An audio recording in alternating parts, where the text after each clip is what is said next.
Hello, and welcome everybody. Welcome to another game dev stream. And yeah, last time we actually finished basically almost everything for the update. I did some fixes off stream, I did fix the dialogue, and yeah, we have our new update. So today what I'm going to focus on is the server. So the goal is I need to update it to the recent version of .NET. I did skip update to the .NET 8 LTS, unfortunately. So now I would have to update to .NET 9, and then I guess in the November, when the .NET 10 releases, I would have to do another update. So yeah,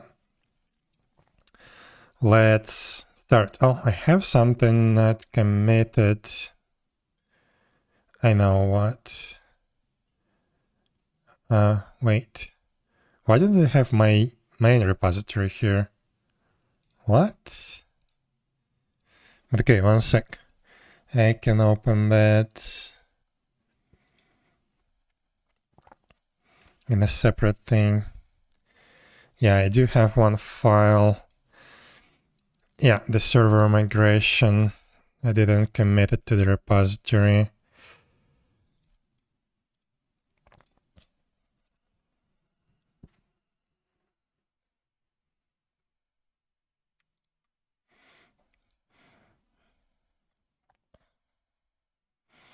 Okay. So that's done. And we should have a clean repository at this point. Let me double check. Yeah, everything is on master. I need to switch Builder Toolkit also to master.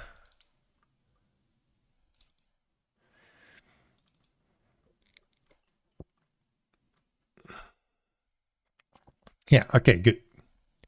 I can probably also mark the version in this repo. No, it's okay. So yeah, clean repository. We're going to try and migrate everything one by one. Every dependency that we have directly included. And let's start with Boulder Toolkit. So first of all, do I have a .NET 9 SDK installed?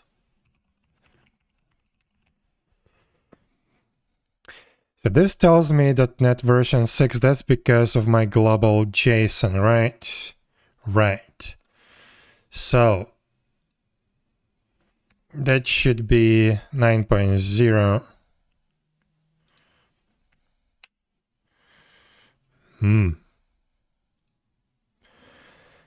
Did they remove global JSON in the recent releases? .NET global JSON. No, it's still there, I think. Yeah, 3.1 and later. But yeah, I guess I need to fully qualify the version name. What do I have installed in my system? One sec. I'm pretty sure I did install either .NET 8 or .NET 9.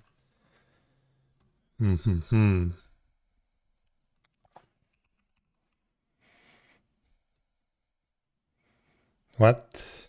Where is .NET?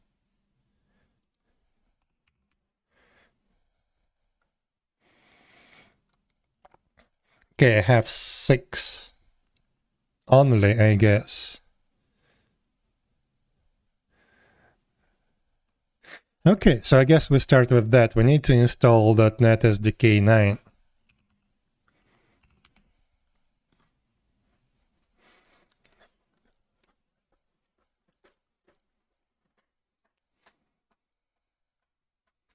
So .NET 9, all downloads.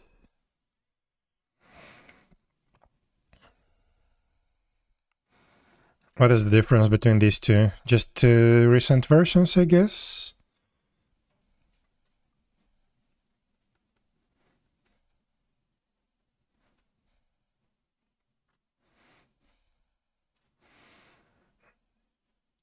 903.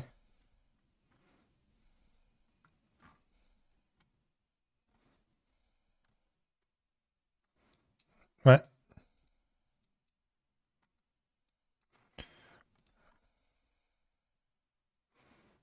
I have no idea why this one is different. But yeah, I guess... Oh, 202. Yeah, I forgot. The versioning in .NET is, at least in the SDK, is a bit weird. Hello, Black Beverage. How you doing? But yeah, let's install that.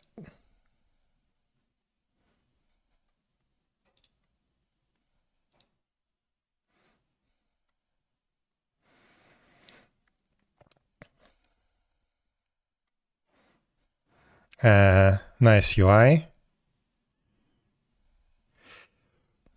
.NET host. Oh, I guess that's for the Visual Studio Code.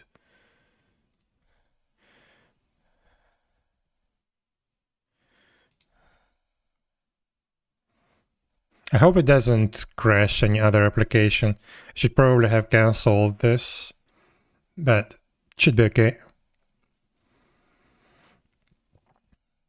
It's definitely not gonna stop ABS. This is my main concern, and everything else can be restarted. No problem.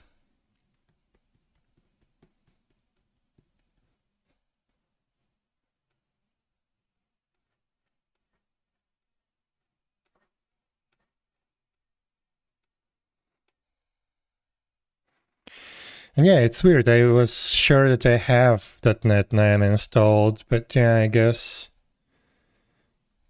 it was not installed.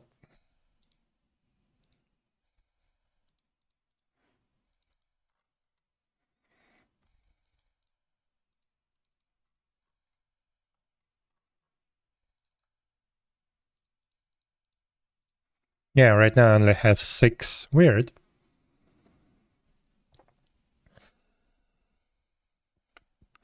But yeah, basically last time I did an upgrade of the server that was on for .NET 6. And I did skip the next LTS release. I didn't have time to do the update. So potentially we have a lot of new things to migrate.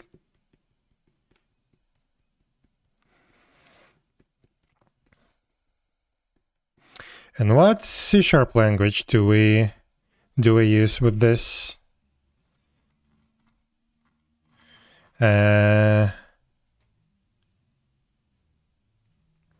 Does it state it somewhere here? C# 13. Crap. I need to educate myself a little bit on the C# language versions. You must restart your computer. No. I cannot do that. Sorry, Microsoft. Let's see. Can I use it without the restart?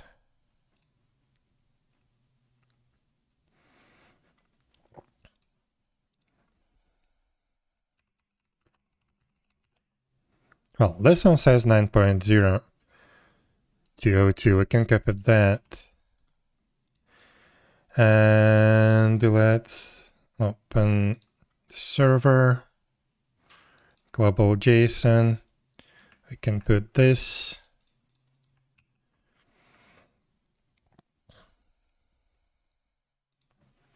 So here, .NET version. Okay, so have that global JSON. And let me see, if I switch it to 6 here, will that work?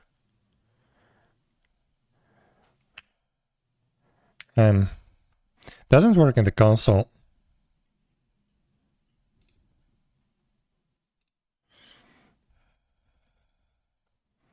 Reload the workspace.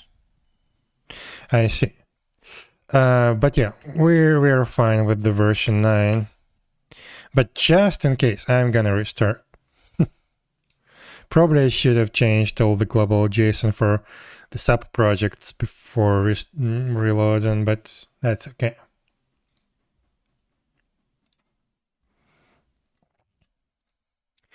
So let's copy this. So for Boulder, we need to set it there as well.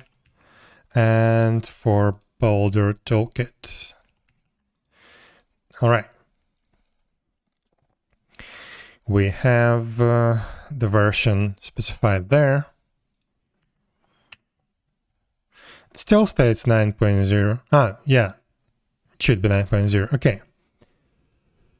So let's start with what? Let's start with something simple. Cron.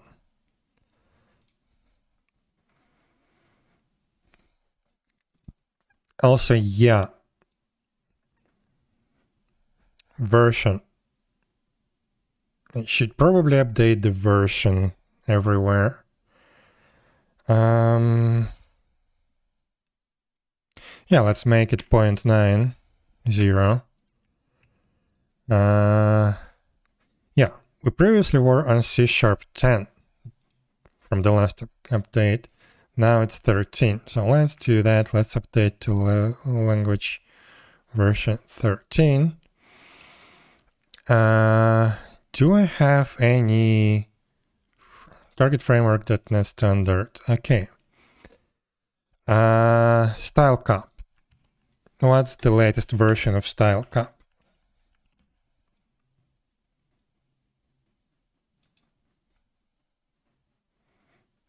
That is still the latest version of Style Cup. Do I still want to use it? I guess yeah, but it was not updated since... where is the versions? Since 2023. Oh, no. The latest release was in 2019.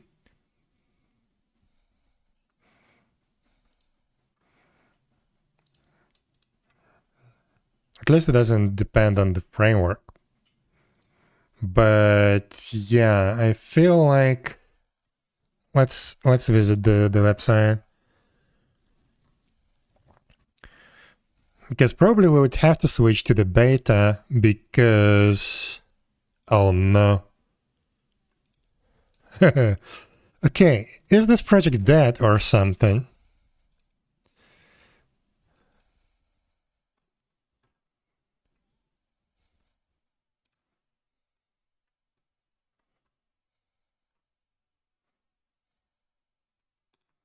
Status update, please.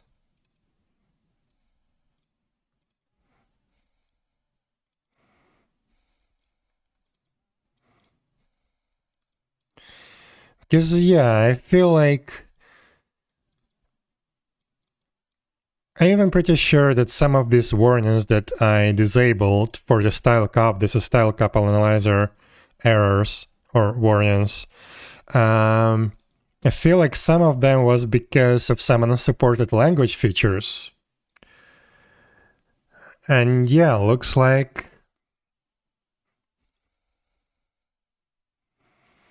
this project is just basically dead.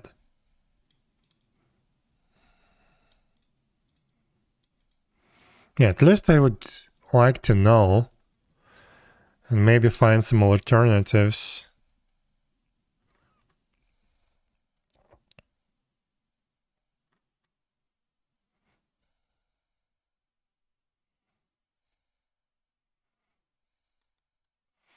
C#12.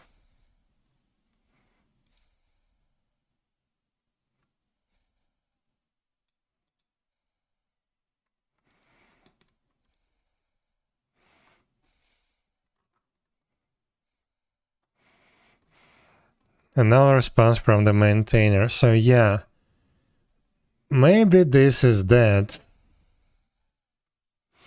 And that's a bummer because I really liked a lot of these rules.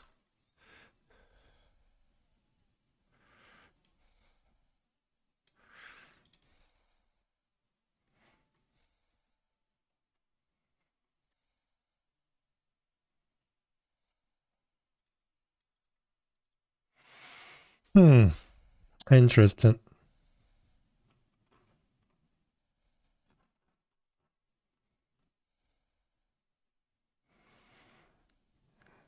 Yeah, the last contribution was 4 months ago, so I don't know, maybe it's still active. But yeah, I feel like we have to use the beta packages at least. 1.5 years. Huh.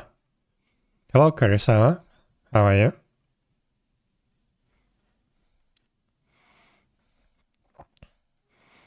I don't know. Let's stick to the release, even though it's back from 6 years ago, almost. But yeah, I guess unless it's broken, I'm not gonna touch it. It's just very weird. But okay, can I navigate directly to this folder? Can I open an integrated terminal? .NET build? I'm not sure. I don't remember.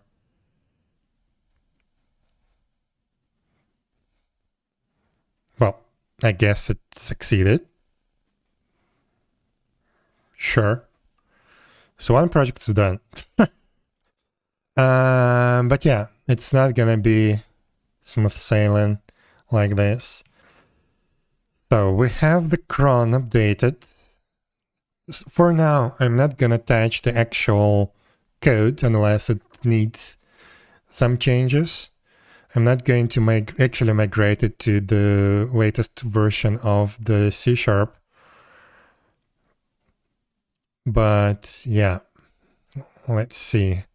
I'm afraid to touch app and app runner. Data tables has an external dependency as well. Let's do network.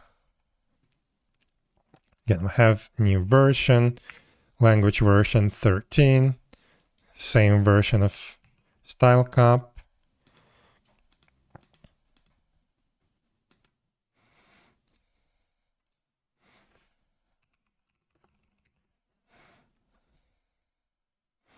Okay, build succeeded.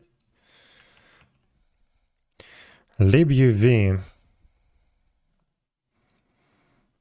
That can be problematic. But still, it's still .NET standard, so hopefully it's gonna be good. Also, yeah, I need to update the dates as well. 2025.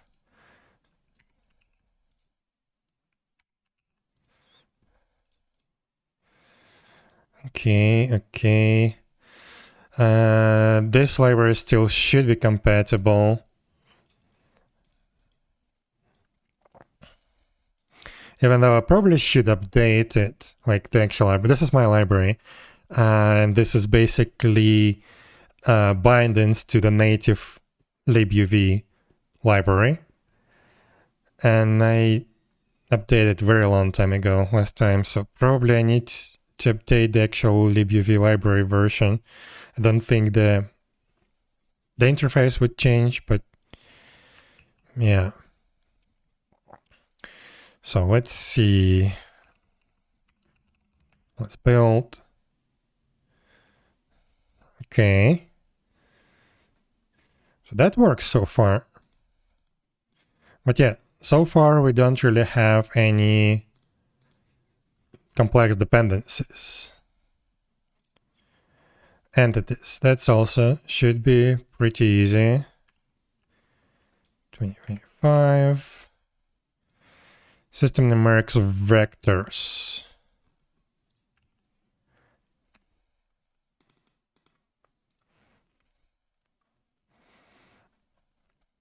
461, 14 days ago. Interesting. Do we have any kind of change log?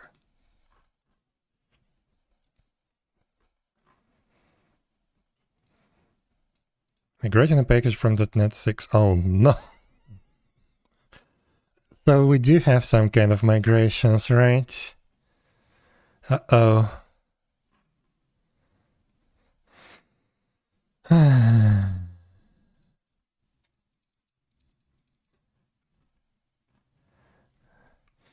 Do we have a change log? No. I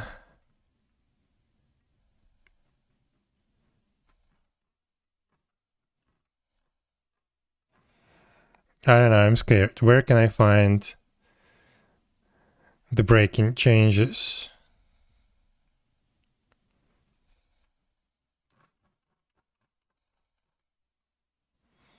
Oh, that's maintenance packages. That's not just numerics, right?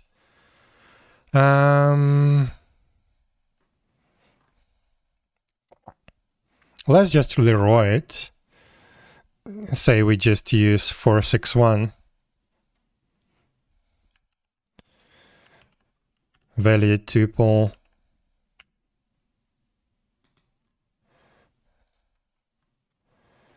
Four, 6, 1.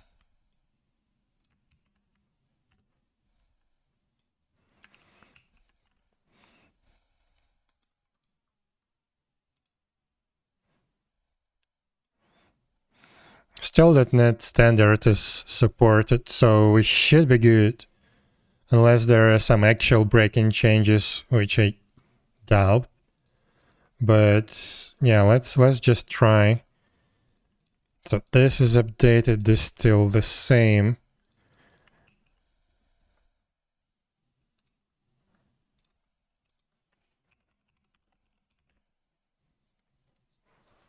Okay, that did compile. What's wrong with you? I don't know.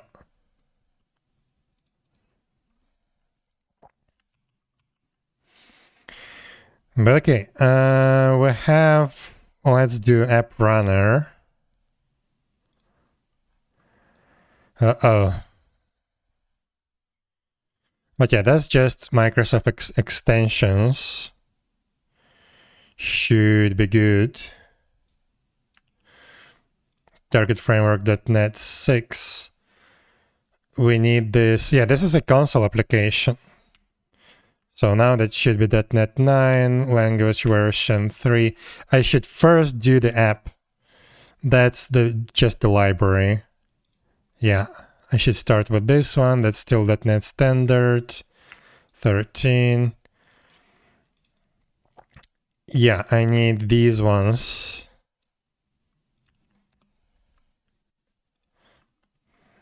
For 6.2. So did they actually make all the versions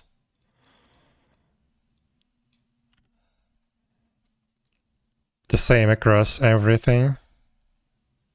Wait, this is 10. Oh no. Ah, that's for .NET 10, I guess. Where are the versions? Okay. Yeah, that should be dependent on the actual framework. So since we're using .NET 9, that's gonna be that.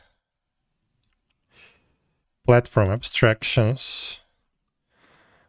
This could be different. Deprecated. Oh no. We're off to a good start. So why do I need...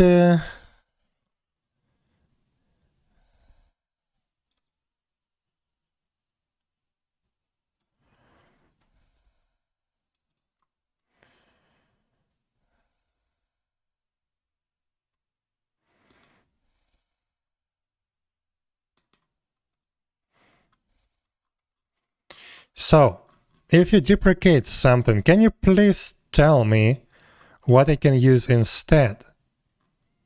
Oh my god.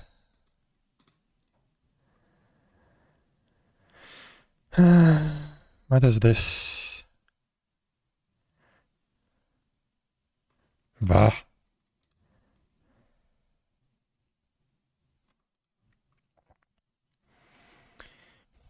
This is stupid. So yeah, this is deprecated, right? What can I use instead? Can you please tell me? This is ridiculous. But okay, what do I use it for? Platform abstractions. I don't even think it's a proper namespace. It's... No, it's actually platform abstractions. I guess platform services. Right.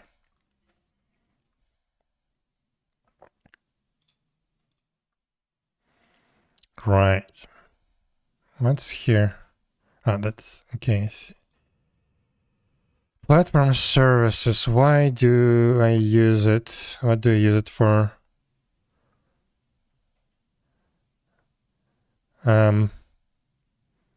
Nothing?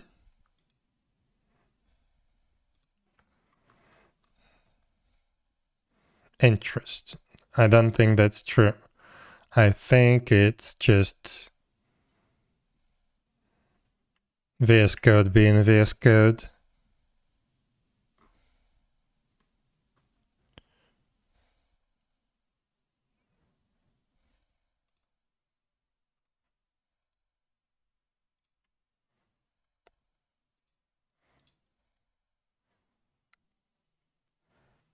Oh. Maybe I'm actually not using that thing. Huh. Maybe I can actually get rid of it. Is that the only way I'm using that? This is bad.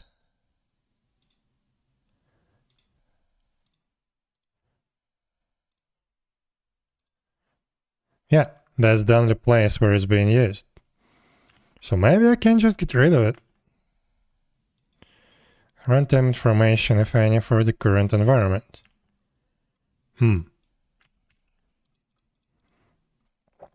Also, yeah, I need to completely refactor this Baldur Toolkit app.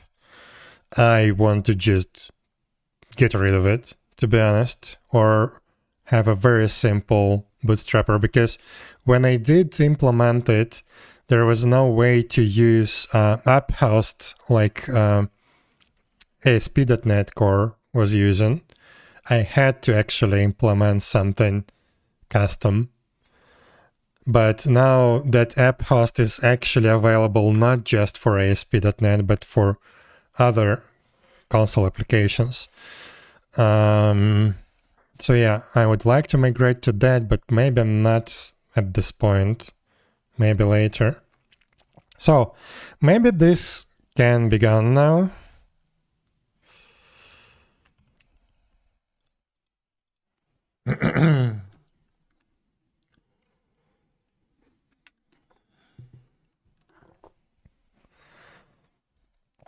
Okay, can we build it now?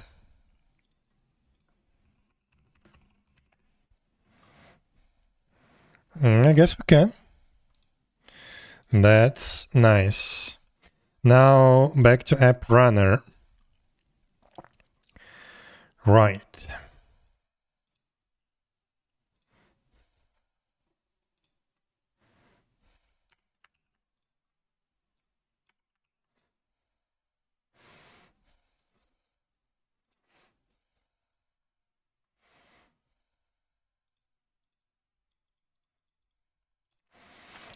All right, so command line utils.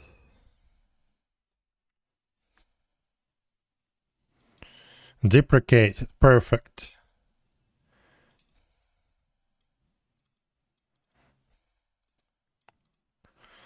And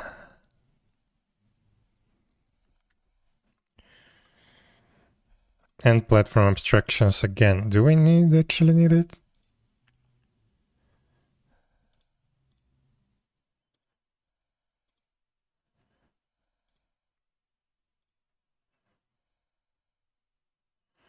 Platform services default application version. Is that everything that is being used for?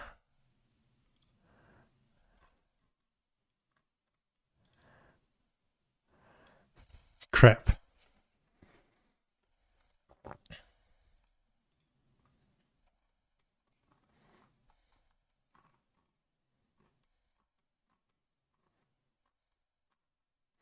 I don't want to rewrite all of this right now.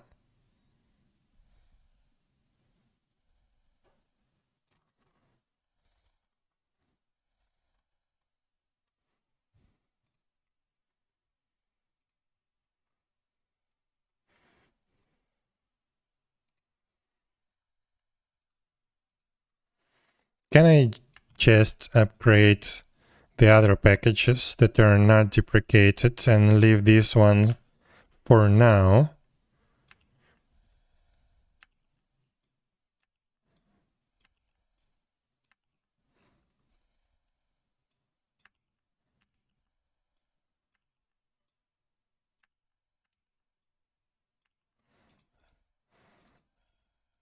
And then, yeah, we'll try to find an alternative for these command line utils or in-platform abstractions, but maybe we can just completely throw that away and actually migrate to app host architecture. Maybe. But for now, let's try this. Let's just try this.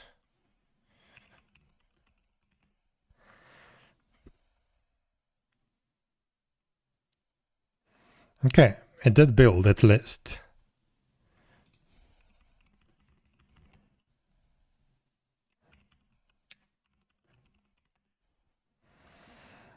Just wanted to double check that the restore and then build still works. But yeah, okay, that's fine. What else?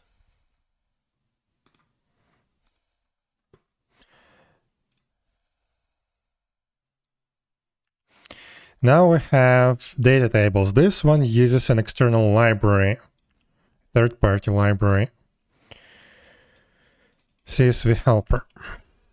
Let's take a look what's going on there. Version 33. What? What? 9 months ago. Why you do that? Why can't you follow the semantic version and you...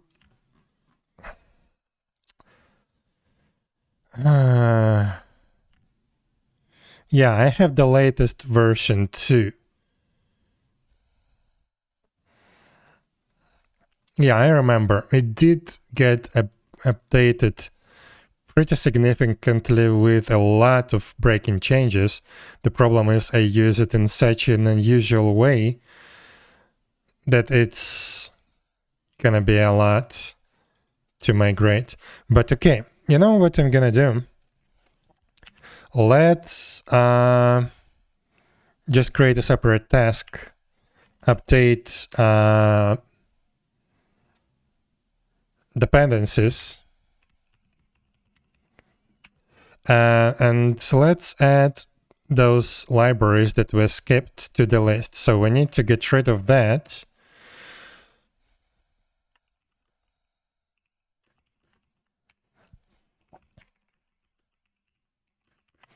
We need to get rid of these platform abstractions. We need to update CSV helper. And we'll keep in track at least what we have outdated. Another thing that I want to add to the list is find an alternative to style cup analyzers. Because yeah, it looks like the project Don't tell me is... You're following me. Following you? Thank you for the follow, Range Bomber. Thank you. And welcome to the stream. So yeah, it looks like style cup analyzers is also not being supported actively. So I think I need to find an alternative for that. But okay, data tables.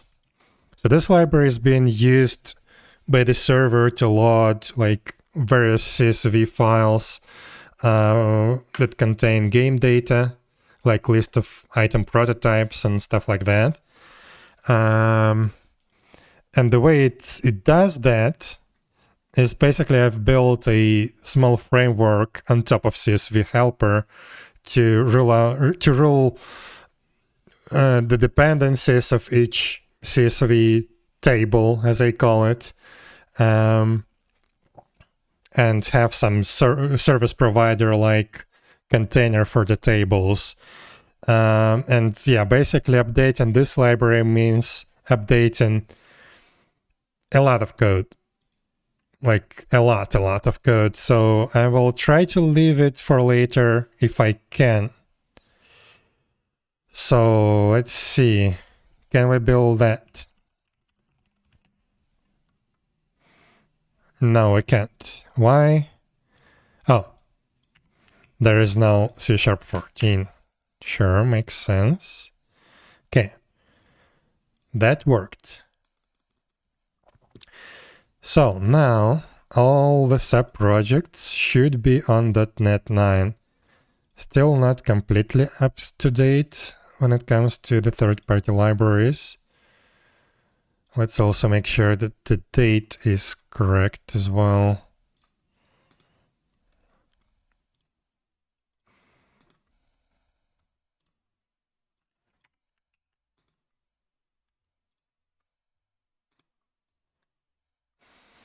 But yeah, this was the easiest one so far.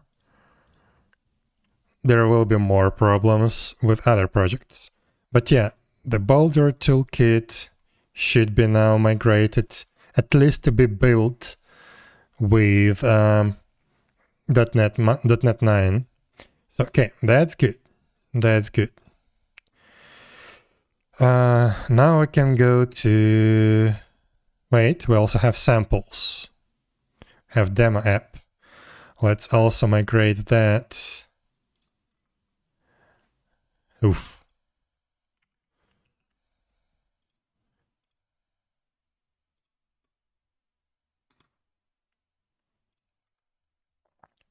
.NET 9, language 13. These ones should be 903. If not, we'll try to find their correct versions. But yeah, let's try to build the demo app.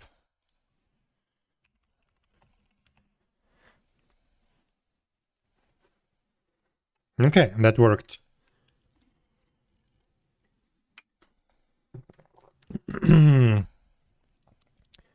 So okay, at least I'm glad we don't have any like hard breaking changes when migrating to the newer build system. But technically we're not really migrating anything so far. That was easy. Now to the Boulder. This is gonna be more complex. So 09, language 13, all the projects. This should be 903.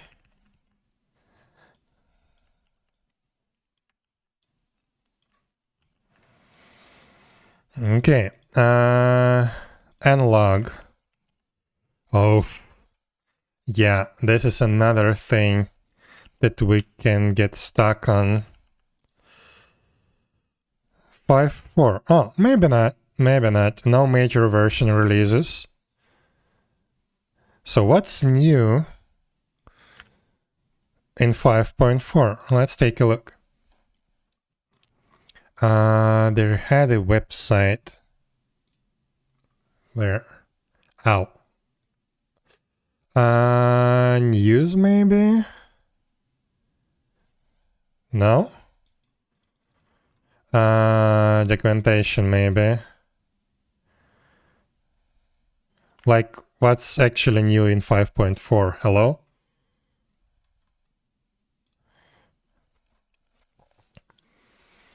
Okay. Just fixes, I guess.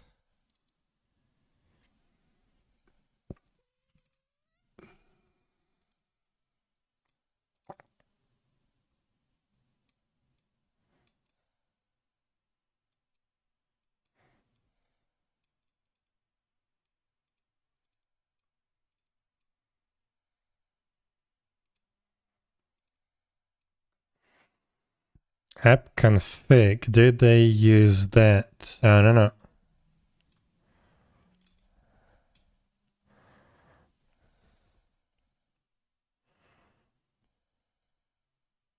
But okay, let's update it to 5.4.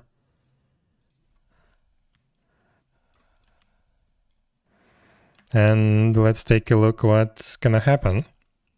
Wait, that's extensions login.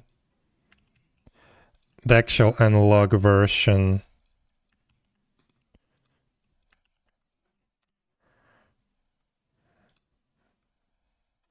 Still 5.4. Okay, good.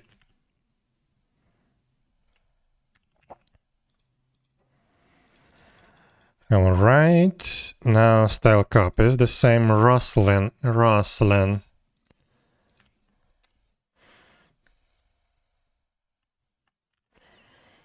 412.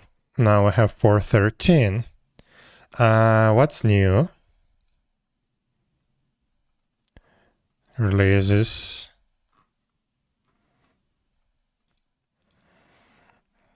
Put expression body in its own line. Okay.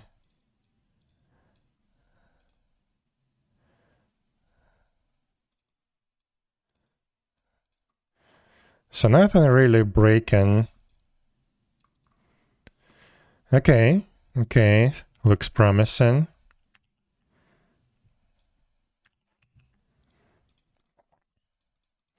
Let's try to build it.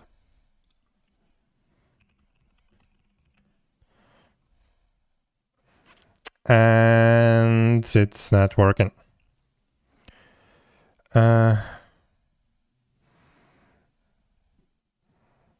NuGet version. Oh.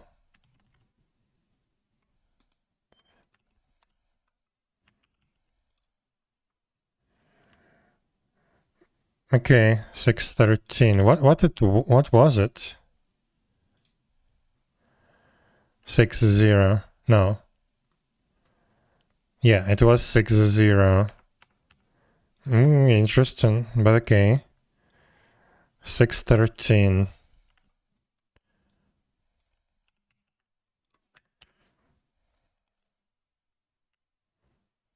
Oh, actually it says right here in the console. Okay, it did build. Good.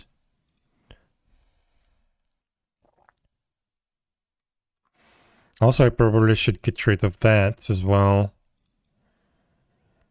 That's an old code, a very old code. It's standard. Yeah, because previously this library was meant to be built for .NET Framework, the old one, the full .NET Framework, .NET Core, and Mono. But yeah, I think it's not using this thing anymore. Oh no, it's actually using that. Interesting. Yeah,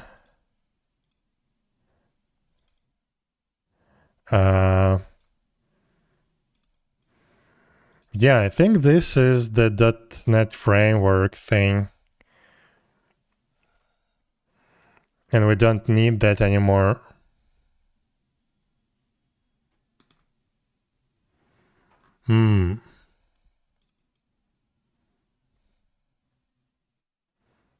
But okay, right now I'm not gonna touch it. My goal right now is to just migrate to the new build system.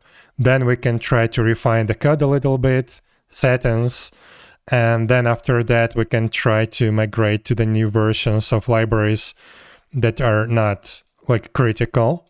Because there are some libraries that we would actually have to migrate to, like Entity Framework.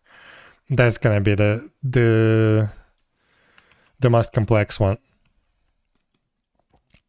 But okay, .NET Core is done. And we're off to a good start. The next is the database. I don't wanna, but yeah, I guess I have to.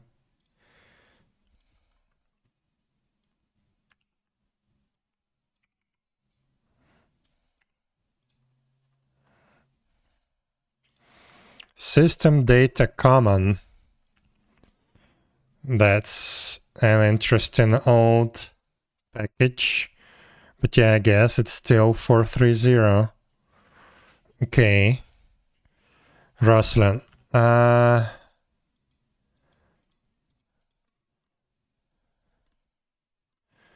Where is Ruslan? There. I guess I'll keep this page open.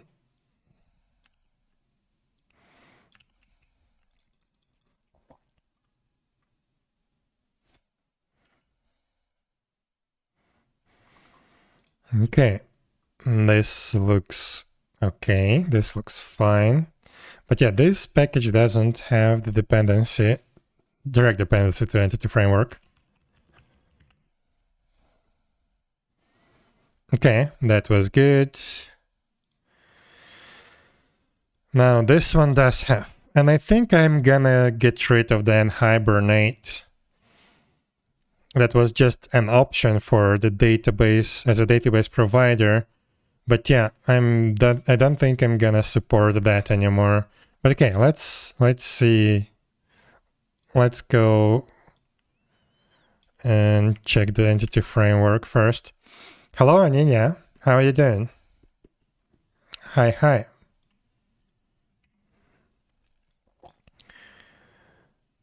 Wait, why is this one targeted .NET 6? Why is it not .NET Standard? I guess because of the .NET Framework Core.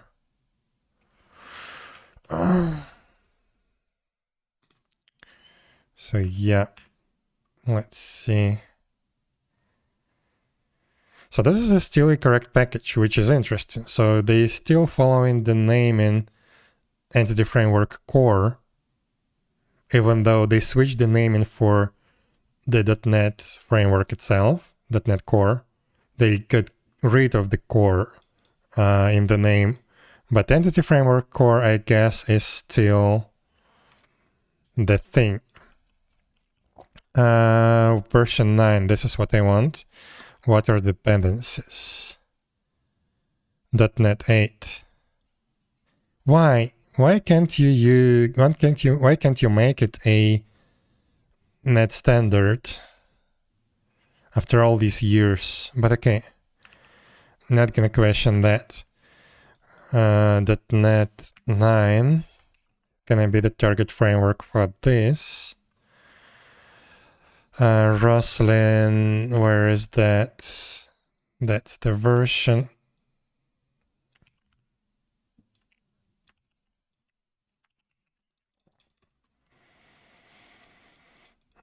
And let's try to build it, I guess. This is potentially one of the biggest problems. Well, actually, the main problem probably is going to be the NPG SQL driver, but okay. That was nice. It did work. Now to the most questionable package in the whole project. This is the Postgres driver for all this thing. Did I change the language version? No, I did not. Good.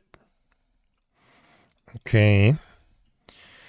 So yeah, let's see what this package gonna tell us. Okay, at least it's been updated. Versions 9.04 is the latest. What are the dependencies? NPG SQL, Entity Framework Core. Okay, so far so good, but it's probably gonna break.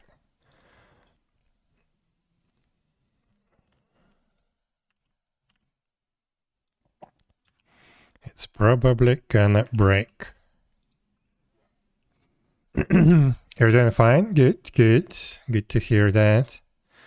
Sorry, I'm a little bit distracted. I'm trying to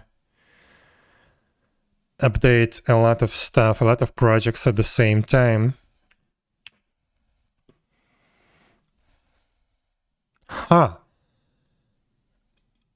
It did compile. Not sure if it's gonna actually work, but it did compile, which is awesome news. Because, yeah, all of this is the internal stuff. So they...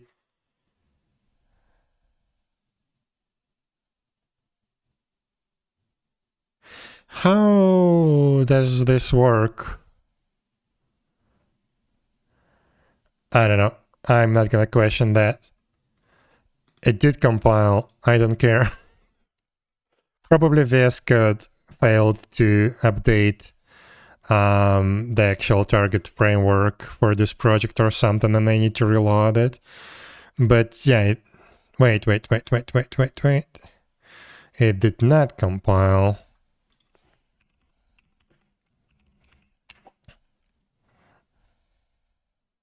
Yeah. We have a problem. We do have a problem. Oof.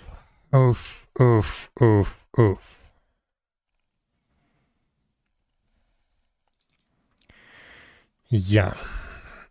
I did build the previous one, and I thought I built the NPG scale. So the actual entity framework project did build properly, but yeah, the Postgres driver did not. So what is going on here? Why do we need this thing? We personally don't actually need it.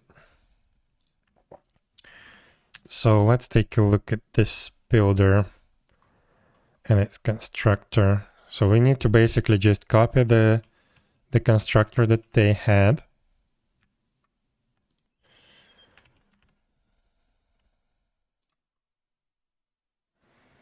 Because yeah, we don't personally need any of that stuff. We just need to pass the parameters. What is this?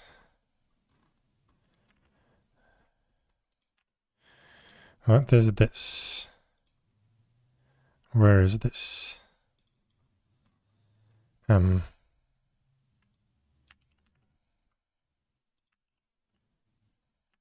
do have it.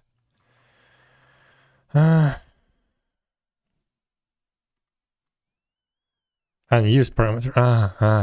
Okay. Maybe we no. Type or namespace could not be found. Where the hell is it? It's probably internal.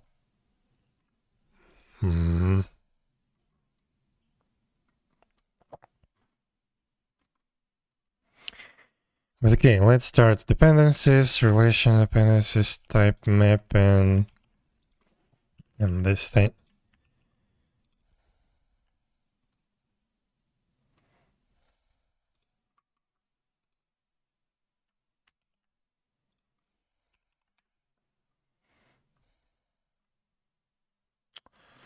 Where is no?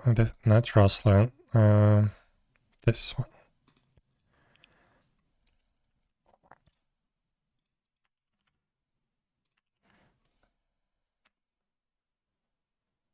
No matches found. Wow.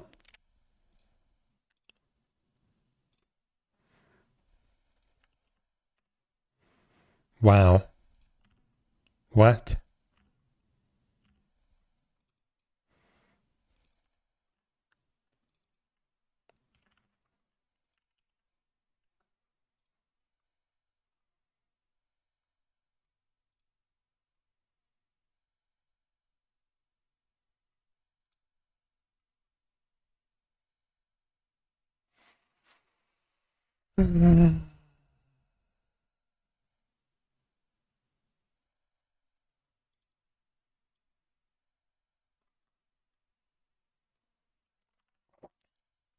Like, there's probably a way that I can use this in a different way, because this is an old system that just modifies the way the entity convention builder builds the conventions. So maybe there is a new way of doing that, Hello, doll. So yeah. But I'm just curious now, where is this interface located? This one.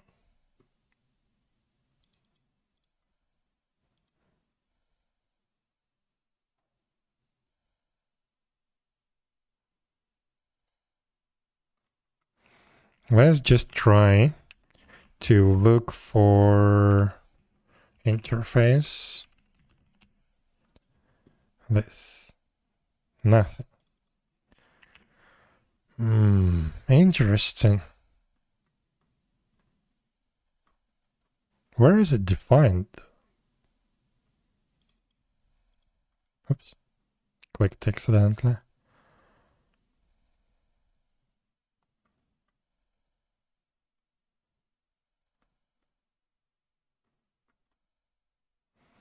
High relational type map and source. It looks like maybe it's an entity framework itself, maybe? I don't know.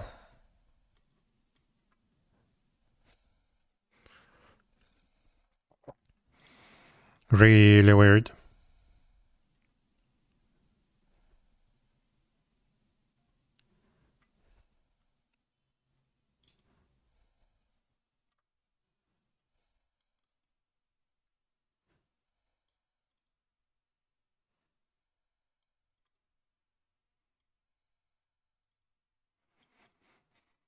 Model building conventions.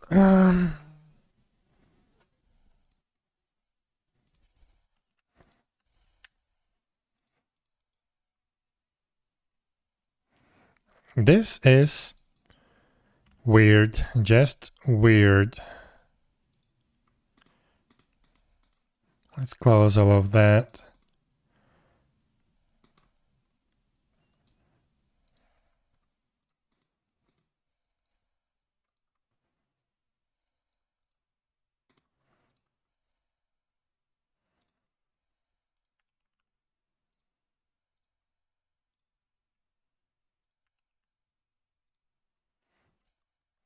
Yeah, this is this file.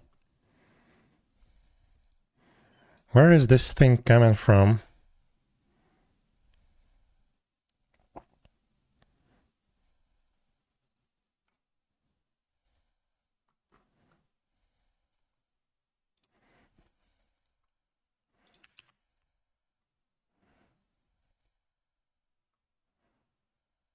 Why?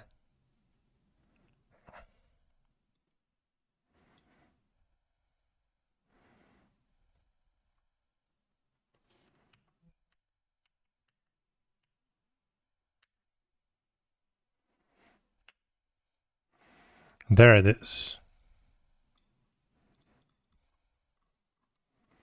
Okay. Looks somewhat promising. Failed. Yeah, get runtime properties values. Huh.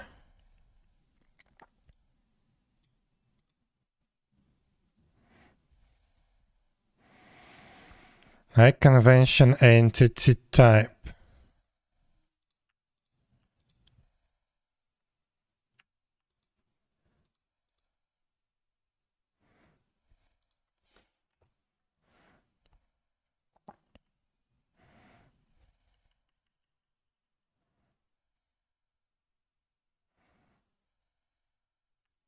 Wait, what is this property info?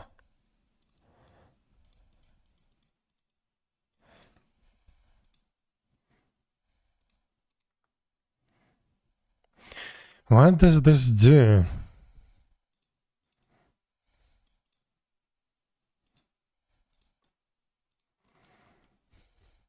Ignore by default property discovery convention. Ah. Properties. I should probably do this in a correct way, like actually read the documentation, because Most likely they finally did provide some way to tweak this convention builder and just actually disable automatic property discovery. Property discovery. So entity type get properties.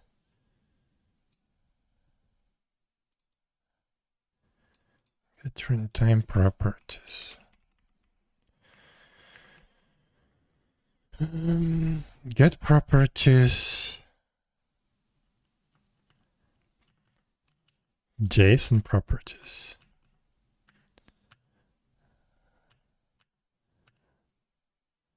Oh.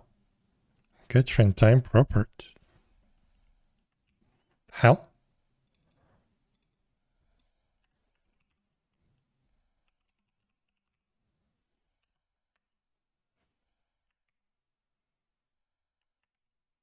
The hell? What's the difference between get runtime properties and get runtime properties? What?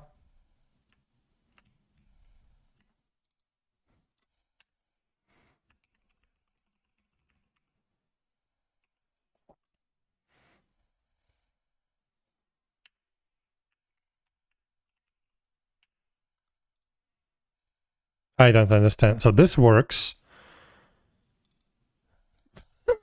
but the other thing doesn't. What? Oh, probably... Yeah, probably one of the users were not correct. Okay, I see. Let's try to build this. See if it works. Okay, that worked. Can I remove this now? Yeah, I did add this internal import using directive.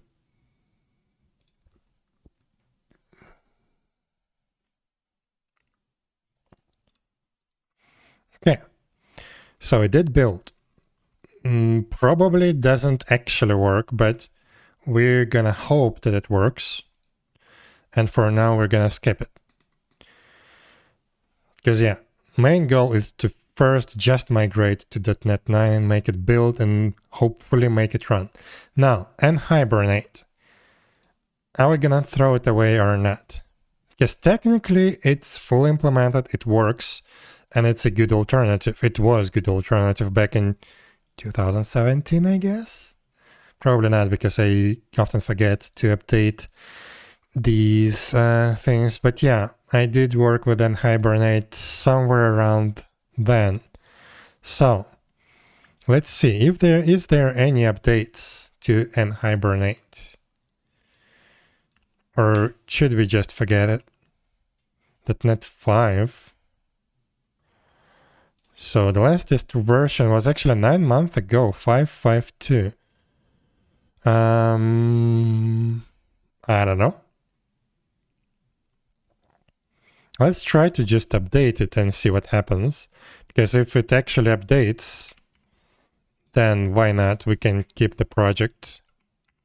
We're not using it, but we can at least keep the actual project.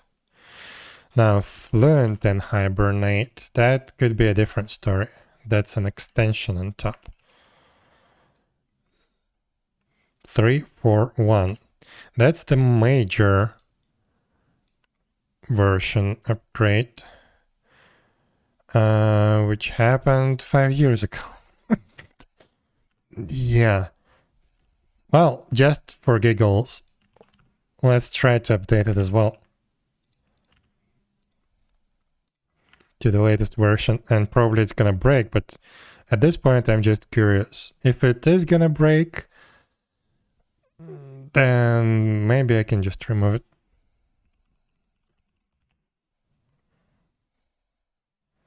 It did not break. Okay, it can stay.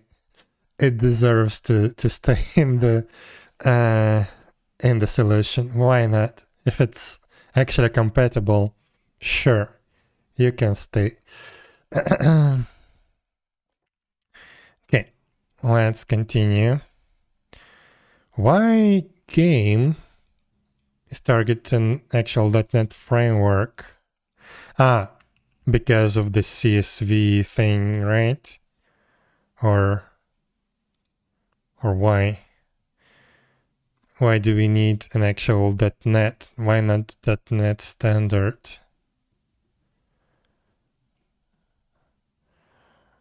I don't know. Data tables. Are data tables targeting the actual? No, that's not standard. Entities. Not standard. Why do we need the full framework here? Core. What about the core? Not standard.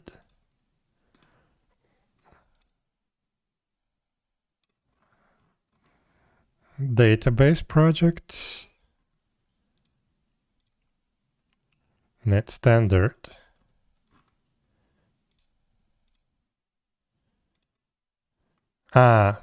Entity framework.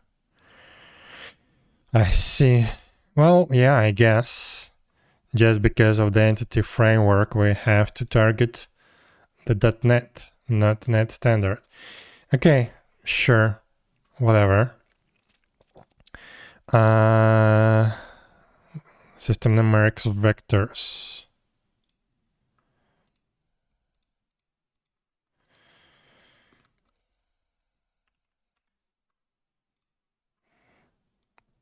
Four, 6, 1.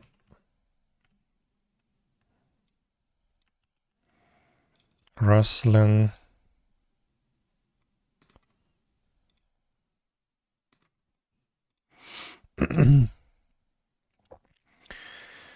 Nine is an upside down 6. Yes. Sure. And we upgraded from 6 to 9. 6 to 9, 6 to 9, 6 to 9. Nice. Okay, never mind. Where is, what am I doing? Roslyn. I need the version for Roslyn analyzers.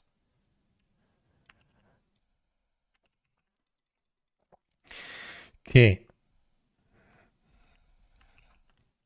Will that build?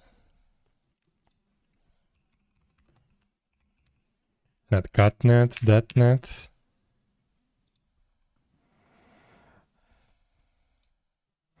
It did not build. Interesting.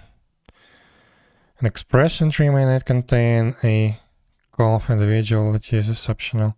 What? Interesting.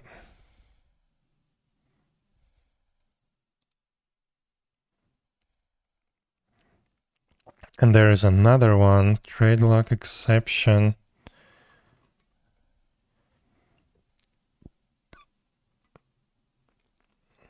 Streaming context is obsolete. This API supports obsolete formatter-based serialization and should not be called or extended by application code. Sure, I'm down. I don't want it. But yeah, back to this. An expression tree may not contain a call or invocation that uses optional arguments. Optional arguments.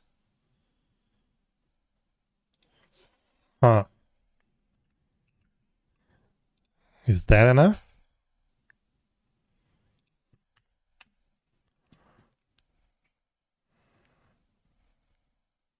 Yeah. Okay, that was easy. Okay, so we did migrate game. Now gateway server.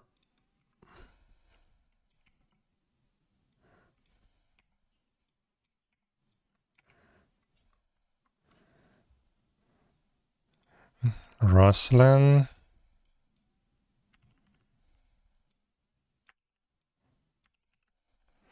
I don't like that you have to include Roslyn analyzers and refactorings into each project that actually uses them, but technically makes sense, yeah.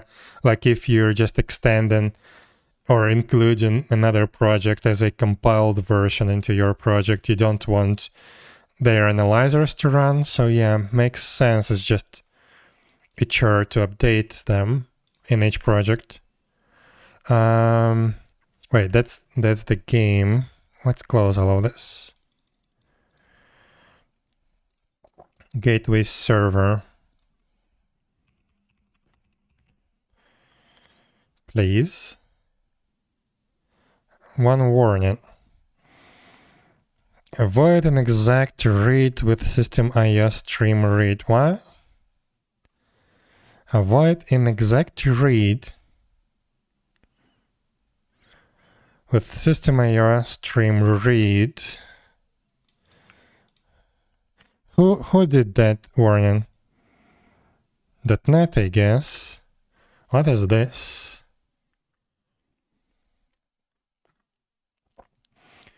A call to system reader, read a sync. Stream read, I mean, is made and the return value isn't checked. Ah. Okay, what's going on here?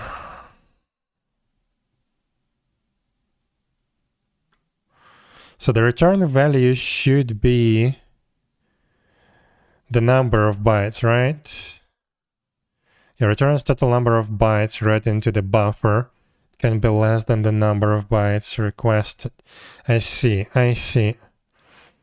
Yeah, this actually makes sense.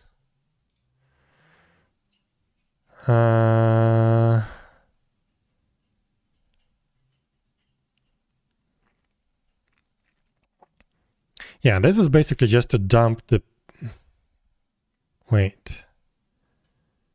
It should be limited. No, it should not be limited. But yeah, this is basically just a debug thing to dump the incoming packet raw data as a hex string into the logs. So what can we do here? Here...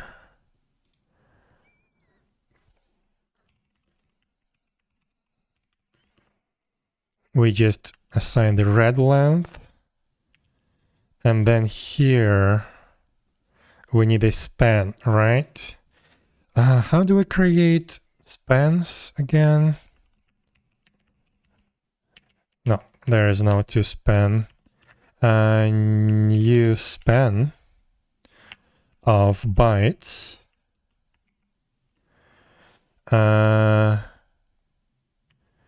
Packet data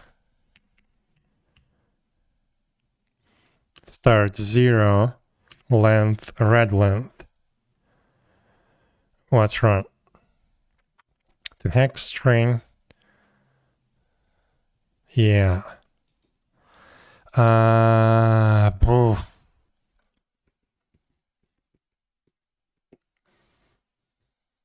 think actually to hex string did have an argument. Yeah, there is something. Offset length. Perfect. Read length. I'm glad I created this thing. Okay, so now the warning should go. Perfect.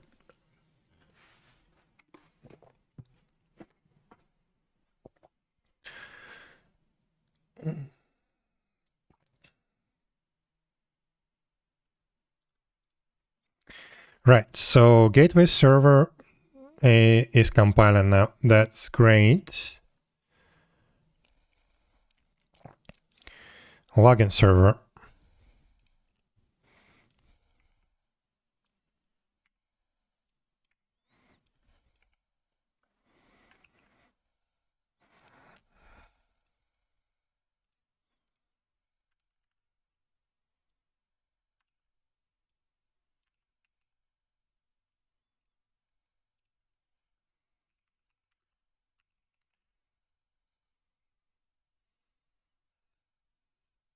We have another warning. Yeah, the same thing. Crap. Where is the thing that I just fixed? This one, I guess. I need to make this a generic thing, but for now it's okay.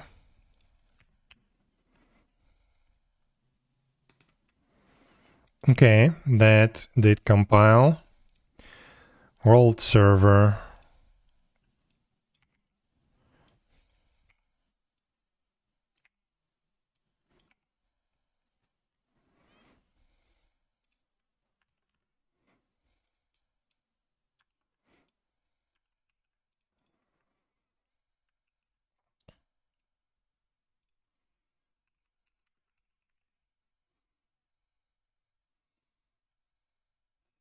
Perfect, that works. Wait. That was login server. No, that was actually world server. Ah, I just closed the tab. Okay, good. So world server did compile. Zone server. Last one.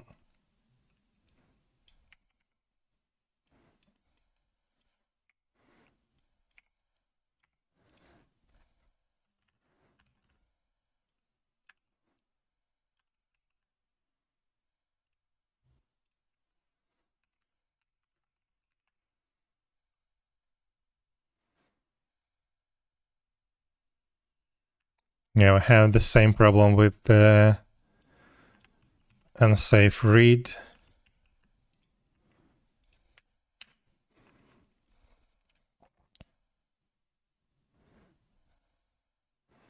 Perfect. So yeah, we are done with the Baldur code base, I guess. Let's double check. Let's close all this. Baldur, Cersei. Let's walk over the project files.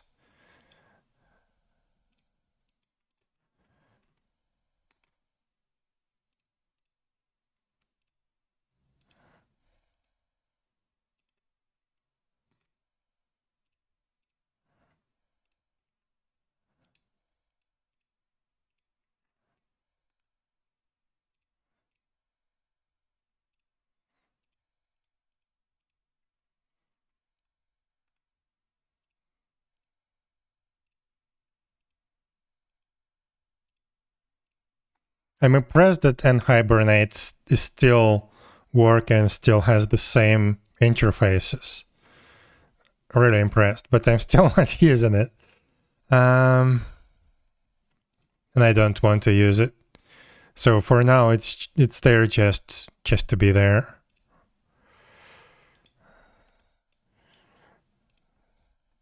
Just because it deserves to be there, I guess.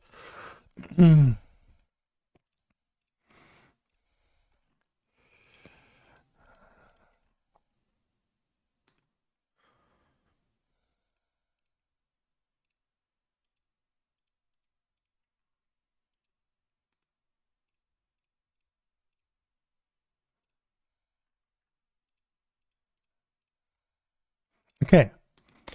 So yeah, we have the full solution of Baldur base code base is we have it running. Now here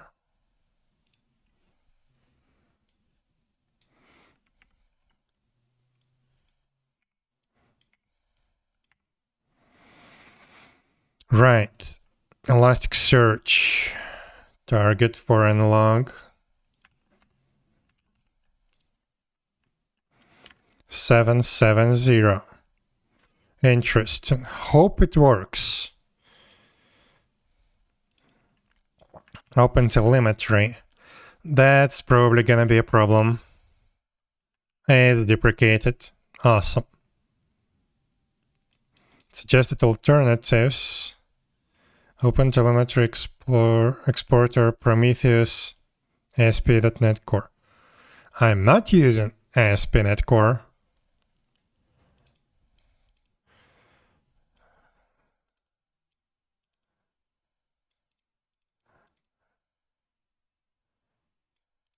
HTTP listener. Probably I need that. probably I need that. But for now, let's see, what was the last version?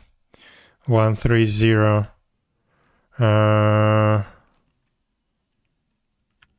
not gonna touch it for now. But then I would have to use this HTTP listener. Let's add it to the list.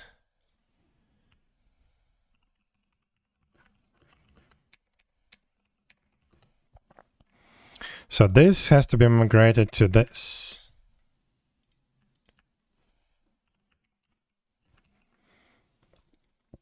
Okay. But for now it's good. We still can use it. Hopefully it compiles. Roslyn. Where is Roslyn? Here. Roslinator. Let's see.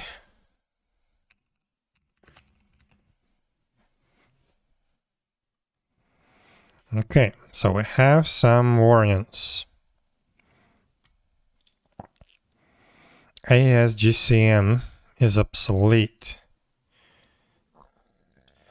Should indicate the required tag size for encryption and decryption. Is a constructor that accepts the tag size. Interesting. Tag size.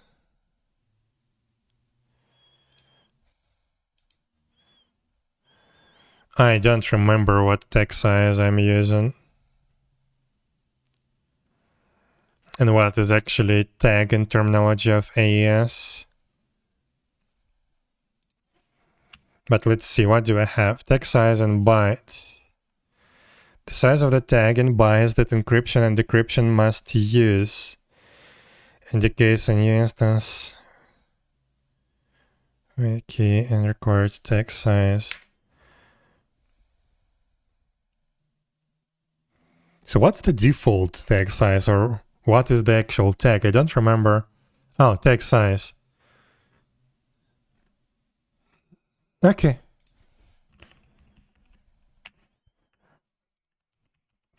That was easy. But okay. Tag size 16.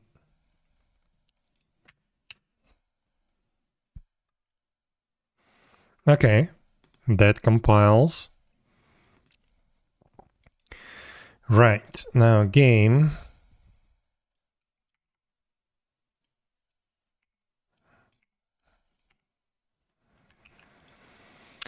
Dot recast. Oh no.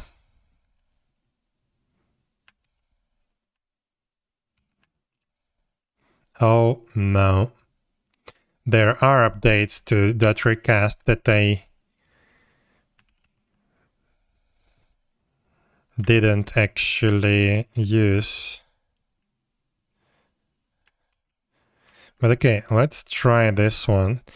I'm actually curious what actually changed. Let's take a look. Releases. So our last version was 24.1.2. 24.1.2.1.3 unit tests, menu bar and demo. Okay. 2.1 RC circular buffer, the crowd scoped timer, RC scoped timer to avoid allocations, RC spans. Yeah, I think this is the update that they were talking about that introduces a lot. Yeah. Small object heap issues. That could be a good optimization if it actually works, and hopefully it doesn't break anything.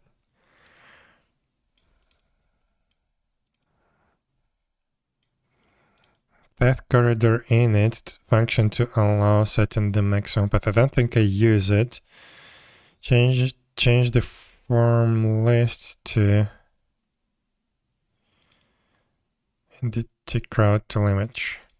I'm not using that.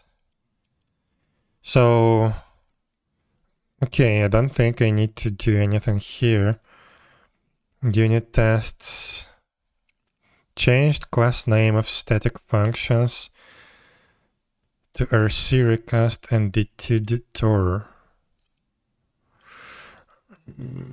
Okay. Maybe this is something that I would have to adjust, I don't know. Changed initialization in DT nav mesh constructor to init function. Probably this doesn't matter. Okay, 2.3. DT collect police query and find collect poly test.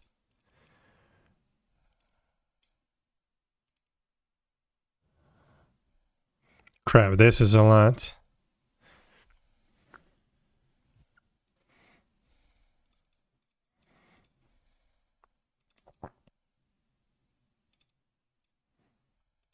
Well, I like that they are finally addressing memory pressure issues. That's good. That's really good, because this is the main thing that I didn't like in this implementation. Is they used a lot of arrays, dictionaries, lists, where they could just use pre-allocated buffers instead. So yeah, I like that, but I would probably have to change my code.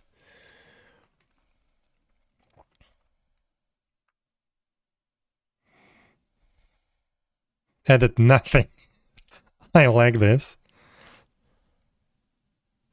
Fixed nothing, updated, added nothing. Fixed bug.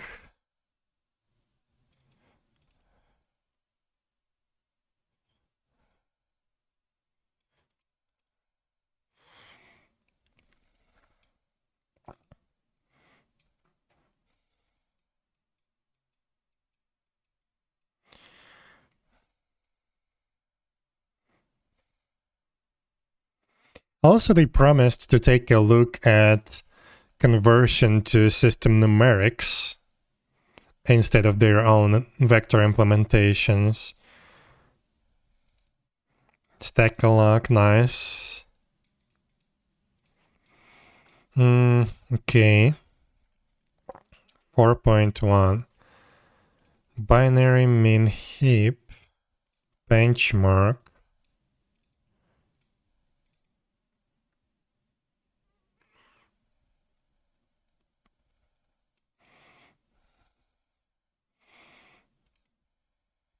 They still use vectors. Okay. That's okay for now.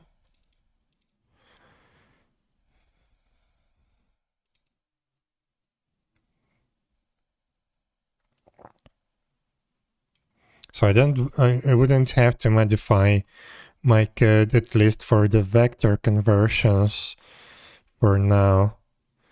But yeah, I would really like this library to migrate to system numerics in the future. But okay, that means that we can actually try to update to this library already. Update the newest version, I mean. And see what happens. Probably I would have to address some changes in the code, but we'll see. Right, that's not the project that I wanted to build.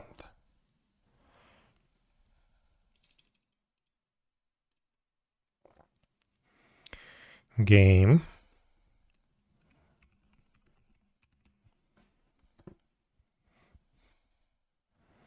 Yeah, we do have some problems there.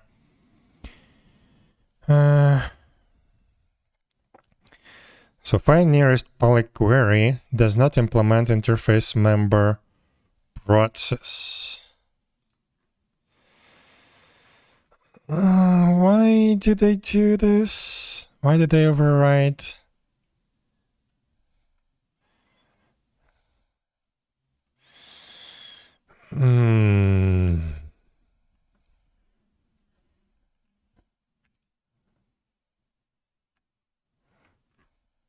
Oof. Okay, process.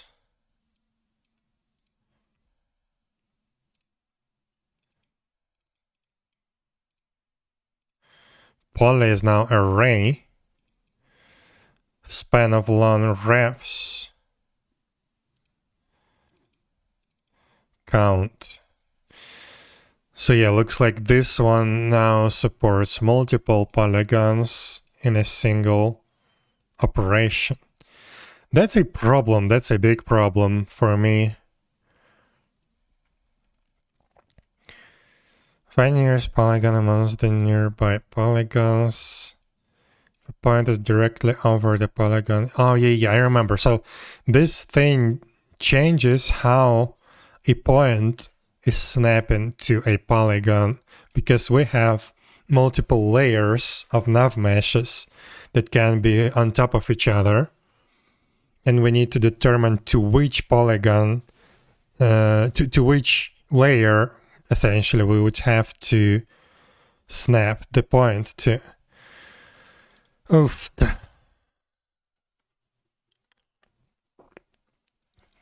Where did they change it? In what version?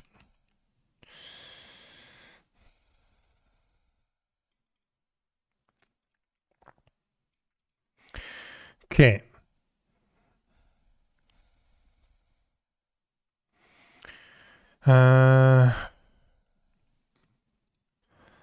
Let's try to find the source code for it.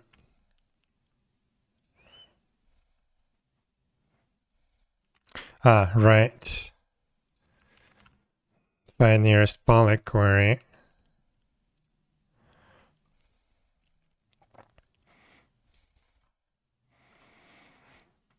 So maybe this is the only thing that we need to change. Let's see. Screw you, compile. I'm trying to find the actual commit that changed that. Oh no.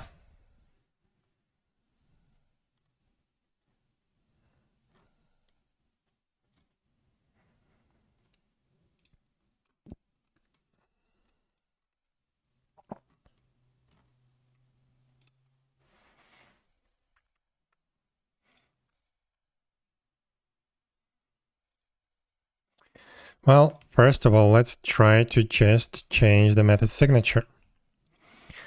Then,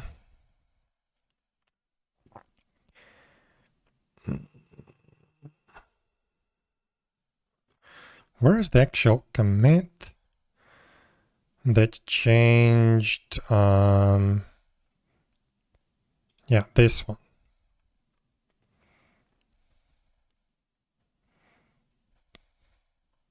So yeah, they added the count parameter.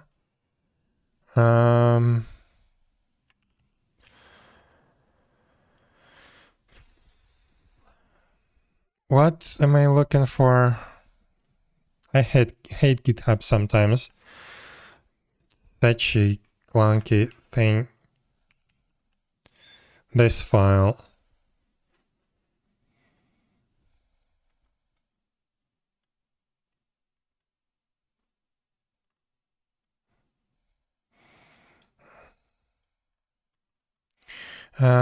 Can I compare it side by side, please? Can I see changes side by side?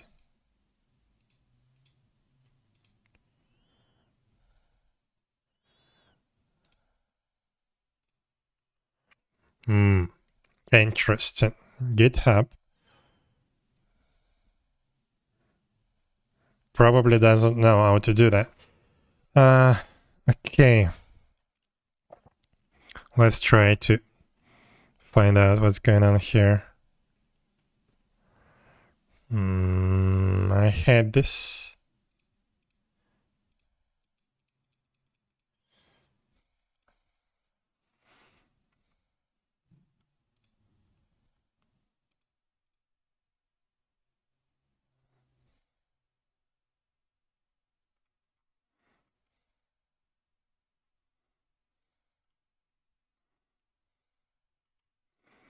You know what?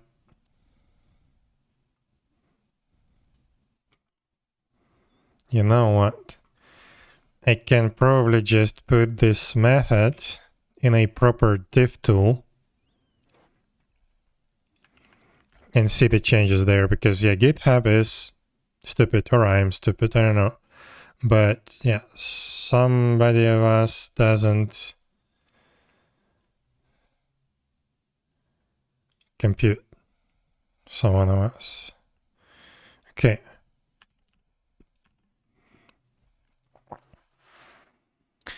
Okay.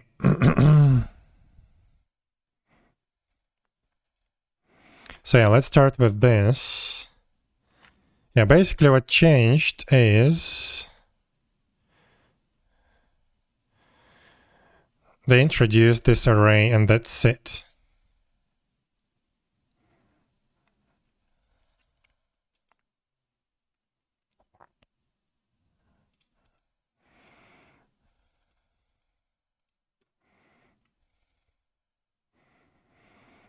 So yeah, let's try to just do that.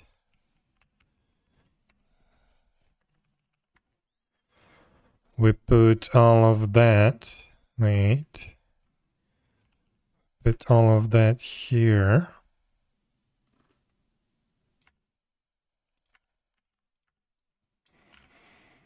We also define these variables. Why are they here? Why don't we do this definition outside? Well, okay, polyref instead of refs. D equals 0 here. Wait.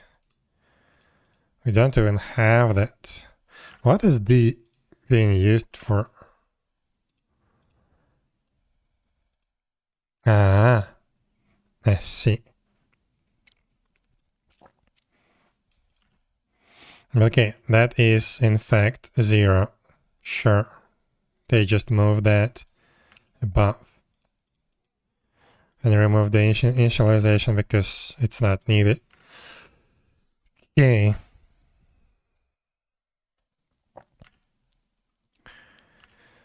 So that thing, we changed the polyref, and also this should be changed. And it should be okay.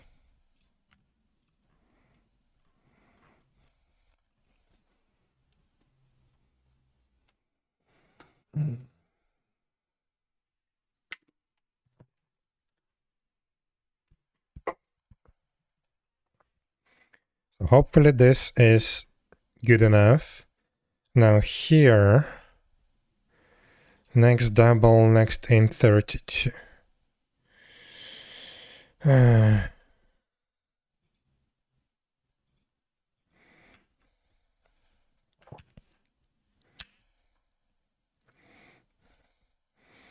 Sure.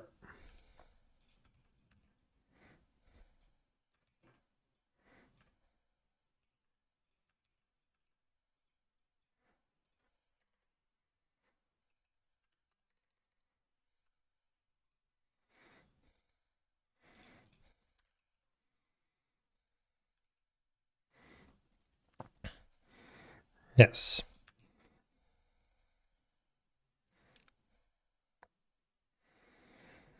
From 0. Is that it expects? No idea. Let's see how that is done in this library.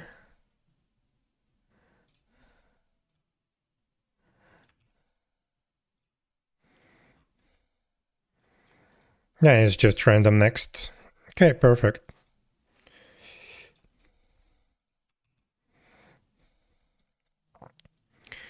So hopefully that's good enough.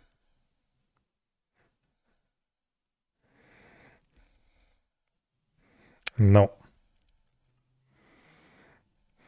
Nav there is no argument given that corresponds to the required parameter max straight path.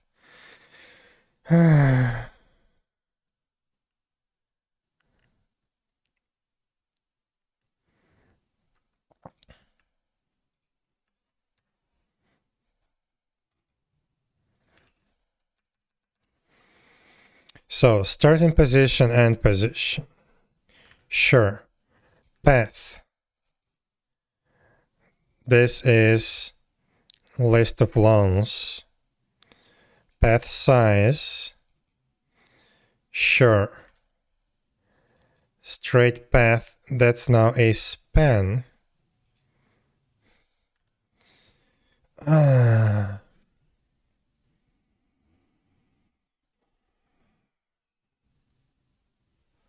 I'm not sure that I want to deal with that right now.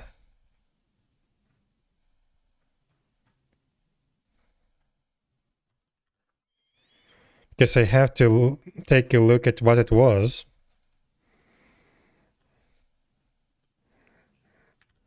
And then change to what it is now.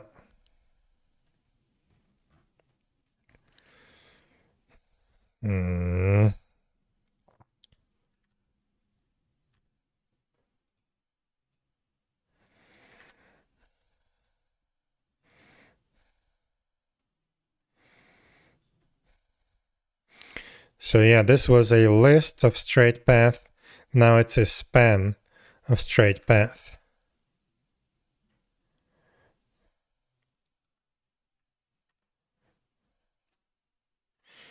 Path size, straight path count.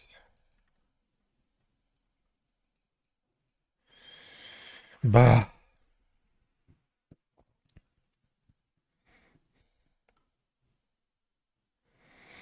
Let's see, what is this one? RC vector utils. Right. So you removed the vector utils. What did you create in the...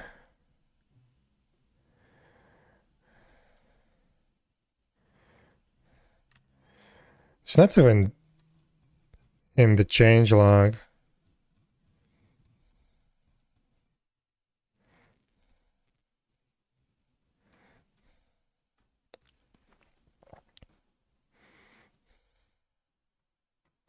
So what should I use instead?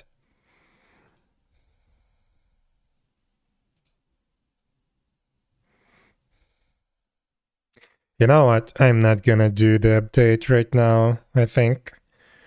But I want to. Yeah, I'm not gonna do the update right now. Let's bring that back to what it was. This back to what it was. This back to what it was. And let's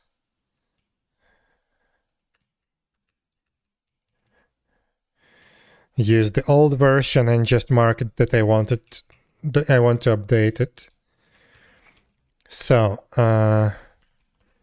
update.recast. And for now, this is going to be the same thing. I'm not gonna do anything here. Let's try to build it.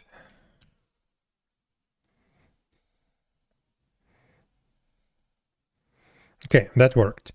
I will update it, but I will update it later. Right now, I just want to migrate to .NET 9, and that's it. We can deal with the third-party libraries later. Why is this marked as modified? What's wrong?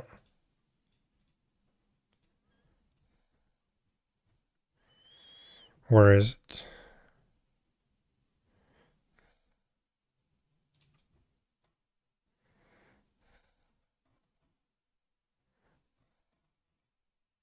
I don't even have it. I don't even have the repository in the list of repositories. This is stupid. But okay. We can skip that for now. So game is done.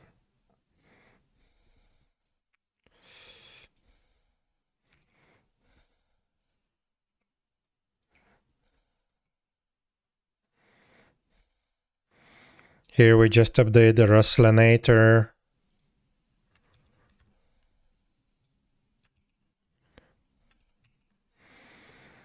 And let's see if we can compile it.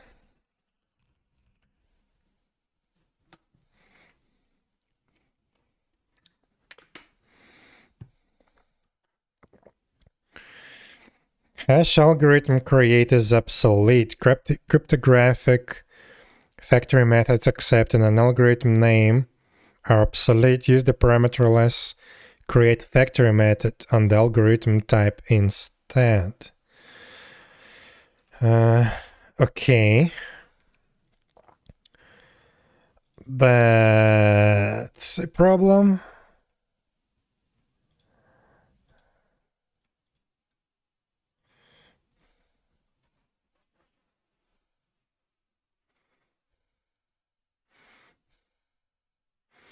How am I gonna use that if I don't know it at the compile time?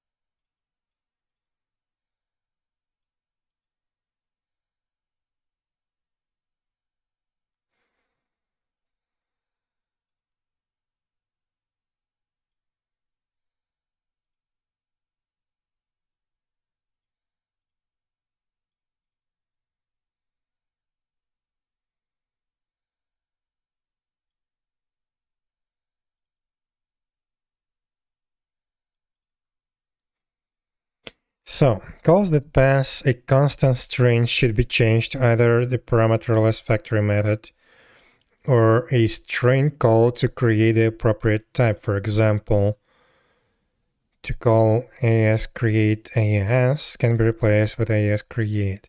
That's not my case. Calls that pass non-constant string can either use their own lookup table, I don't want to do that, or be changed to call cryptoconfig create from name directly. Okay.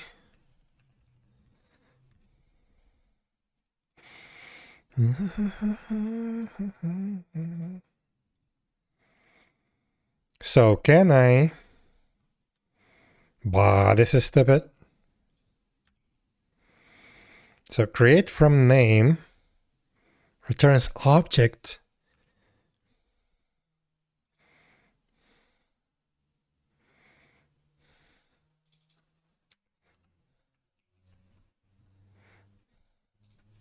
Can I just cast it to the type? I guess so. I don't like this. So maybe I can change it. So my options are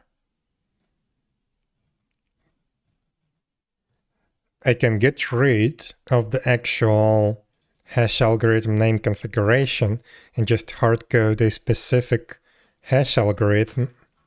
Probably that would be derived key from hash.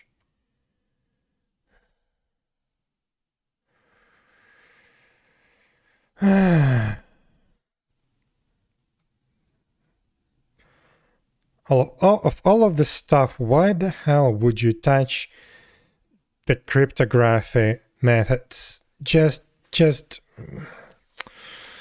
okay. I need to calm down. So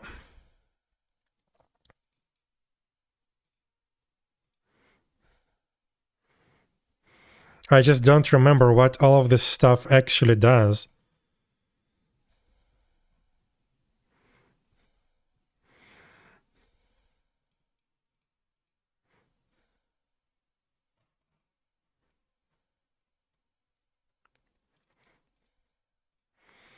Yeah, I guess I can hard code the hash algorithm,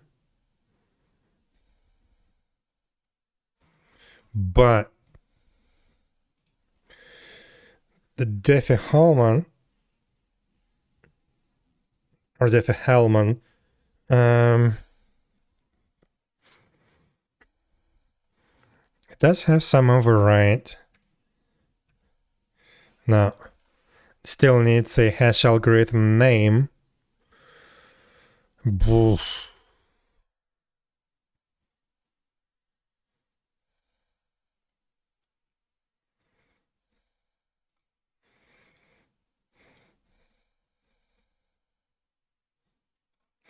So yeah, my option is either use this unsafe cryptoconfig create from name directly, or hardcode the actual hash algorithm and pass just something like this directly into the 𝙽𝙴𝚁𝚁 method.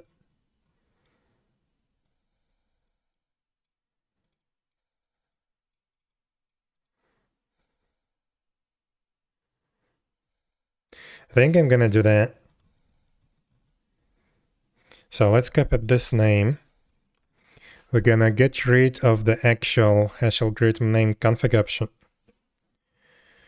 Right. And we're gonna assume that we always use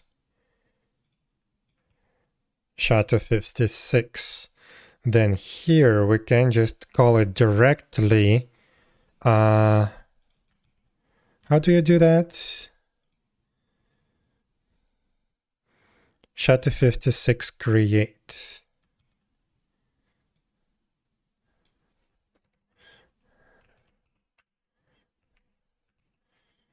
Like that. And the same thing here. Not sure why this one is hard-coded though. If we have the algorithm, hash algorithm name configured previously. But okay.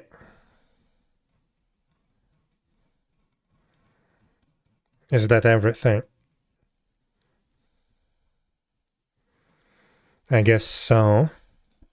So let's rebuild. Okay. It works. Am I satisfied with that? I think so.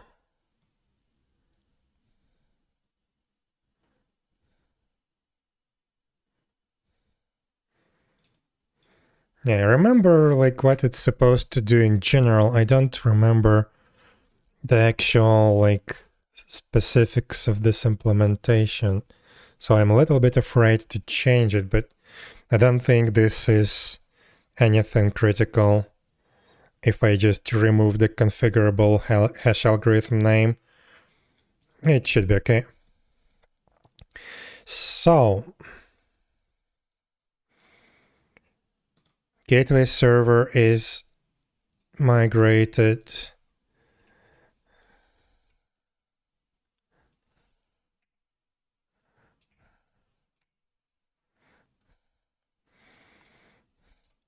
This should be 903 unless it got removed. Hopefully it didn't.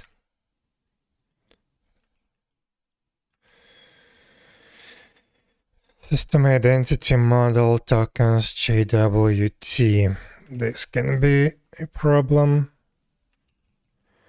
At least it's not deprecated. That already gives me some hope. But okay, 870. Hopefully there are no like real breaking changes. Wait, I need to build in this terminal.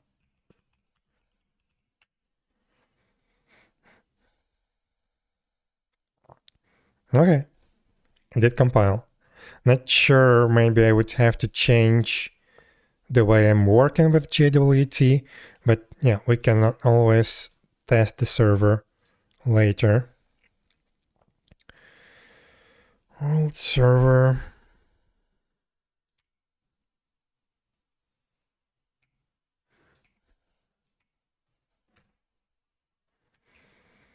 Okay, nothing special here.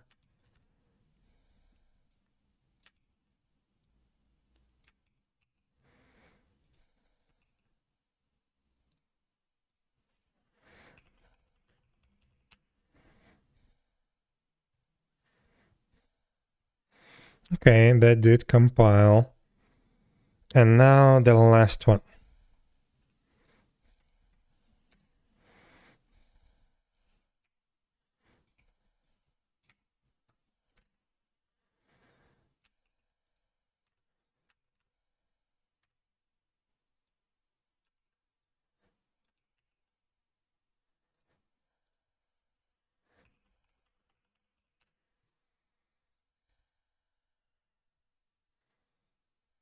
Okay.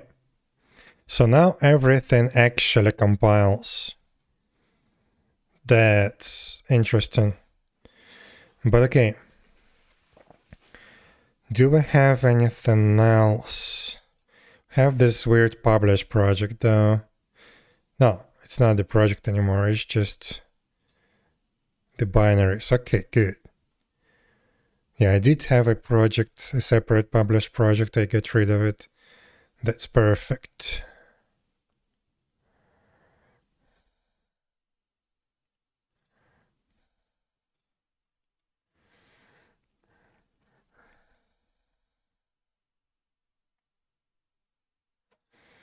We have tests. Okay, we have some tests. So let's migrate those as well. .NET SDK test.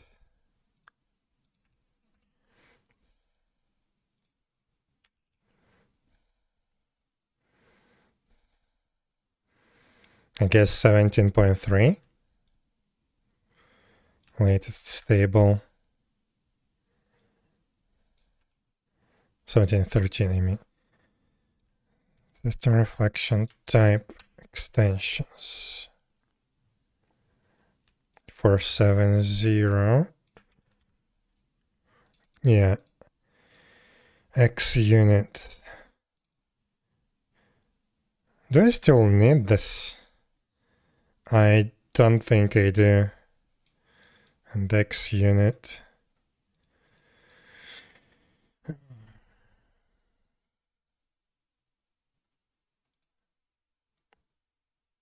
I'm not gonna touch that right now. But just out of curiosity, what is the latest version of this thing? 3.0.2, yeah. Probably I shouldn't touch it at the moment. 2.8.2 is the latest version too.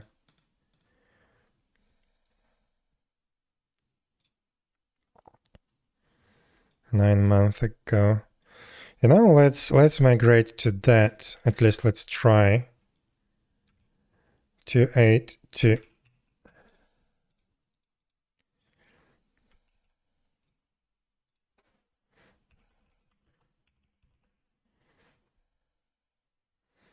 Okay.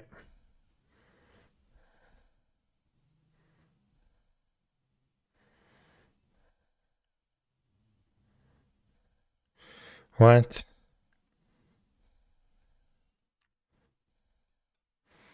Oh, I guess the X unit itself. Oops. 293. Sure.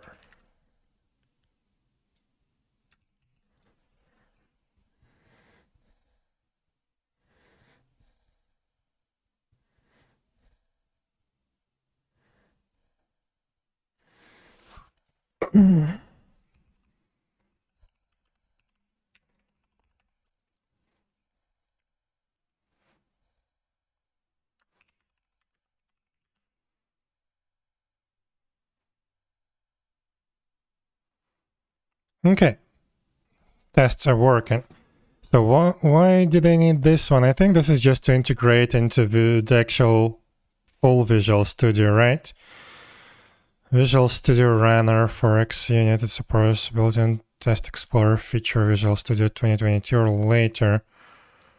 I don't know. Do I need this for VS Code?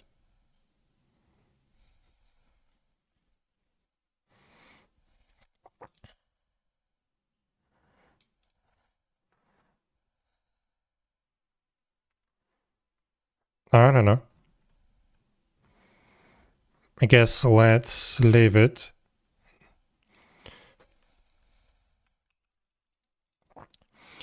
Okay. Tests, at least the ones that we have for now, are good. Dependencies. Yeah. So I think we're good. We're now migrated, at least on the compile time, to the .NET 9. Now, can I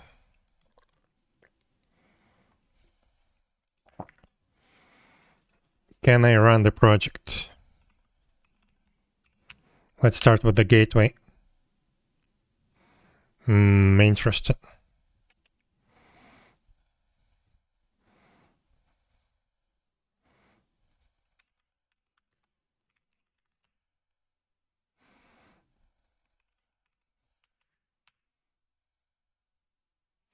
Interesting. So what does it want? Asset file doesn't have a target for .NET 6. Ensure that restore has run and you included .NET 6 in the target frameworks for your project. So this is for gateway server .NET restore.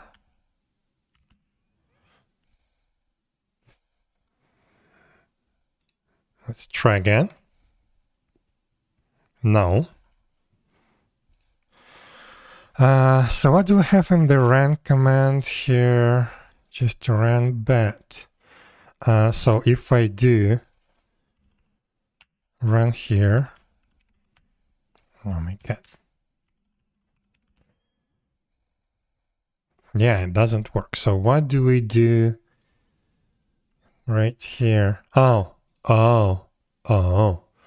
Yeah, I also need to update that.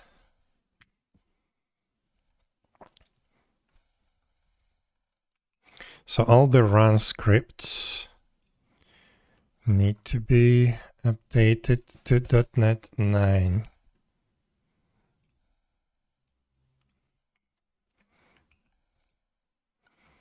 It's actually weird. Why don't it just use the global JSON? But okay. There's probably a reason for that I don't remember.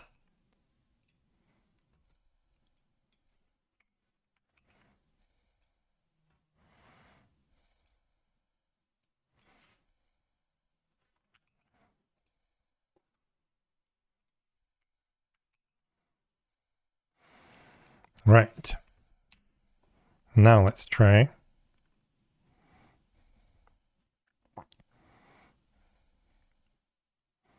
Fancy compiling interfaces, sure. Yeah, sure. Well, looks like it works. Let's try the login server. Actually, no. Let's close this one. And let's try run gateway from the root of the project.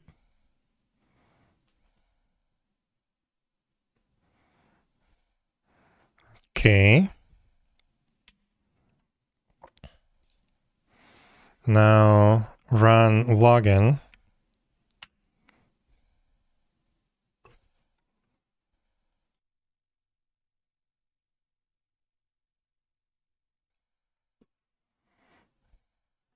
And we have a problem. I guess Postgres, right? Invalid operation. A key cannot be configured on a user policy because it is a derived type. Key must be configured on the root type session policy. If you did not intend for session policy to be included in the model, ensure that is not referenced by a DB set property on your... What?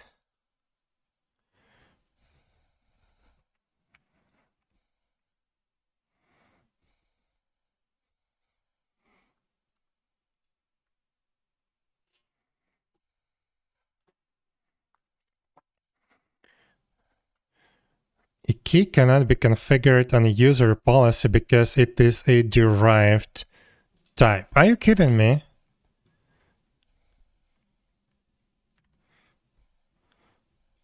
A key must be configured on the root type session policy.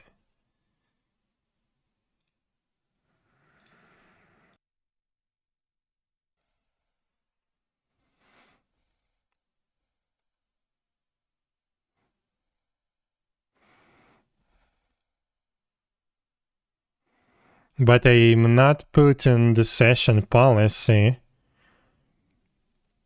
into the database. What are you talking about, Entity Framework? Please. If you did not intend for session policy to be included in the model, ensure that it is not referenced by the dbSet property on your context. Referenced in a configuration call to model builder, or referenced from a navigation on a tab that is included in the model. What?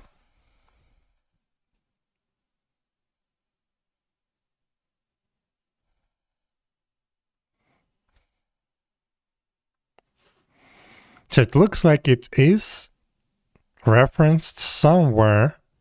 If you did not intend for session policy to be included in the model, ensure that it is not referenced by a dbSet. So, session policy, let's see, where is it being used?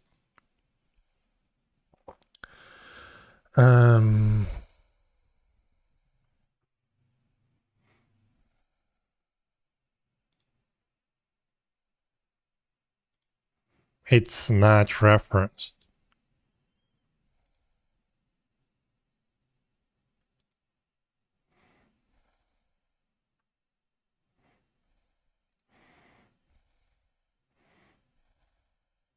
It's not.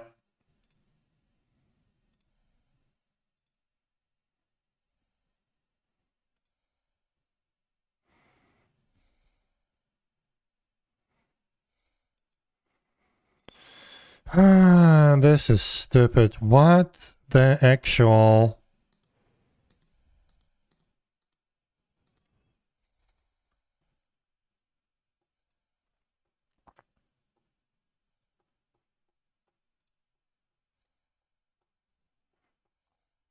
So this is line 27. Has key.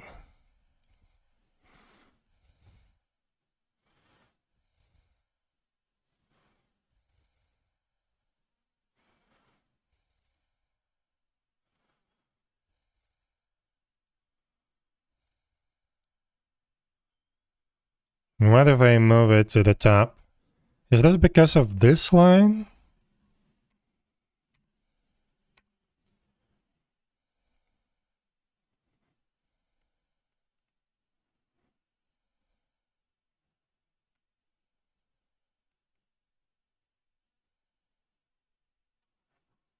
No. No, it's referencing level 7, line 17. Okay, interesting.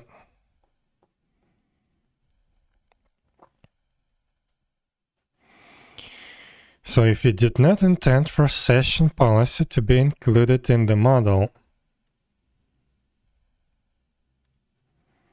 ensure that it is not referenced by a dbSet property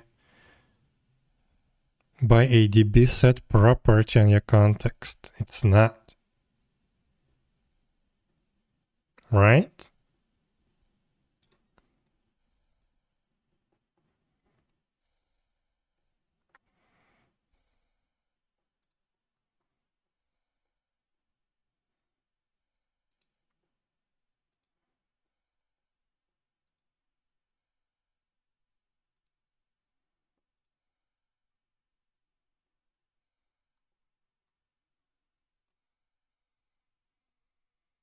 It's not. Only user policy is included. Referenced in a configuration call to model builder. Maybe in the dependency injections somewhere?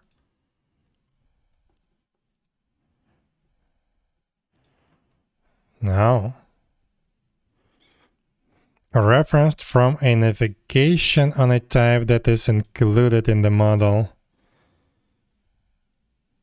Referenced from a navigation on a type that is included in the model.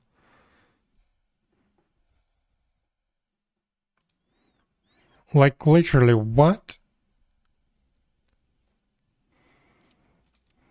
This type extends the session policy just to tie it to the user specifically for the database. Session policy on itself doesn't have anything about the database. It's not referenced anywhere regarding the database. What?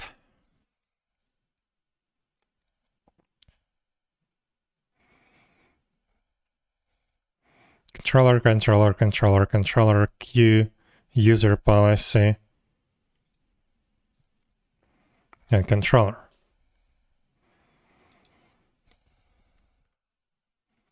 I don't understand this.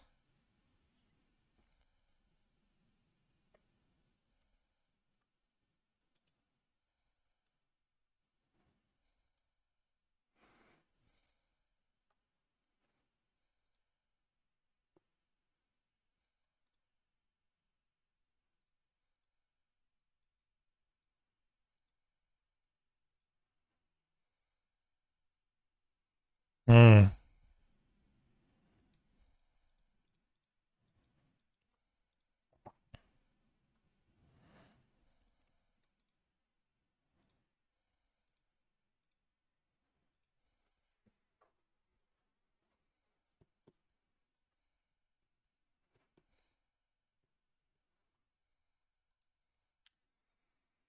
Well, I can solve this.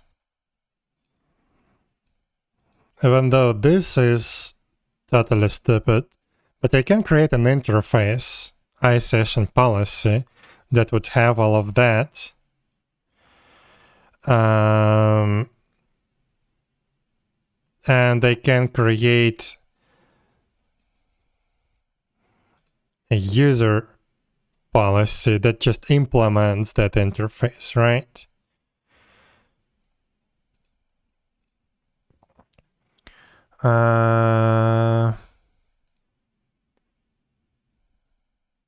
Where's the references? There.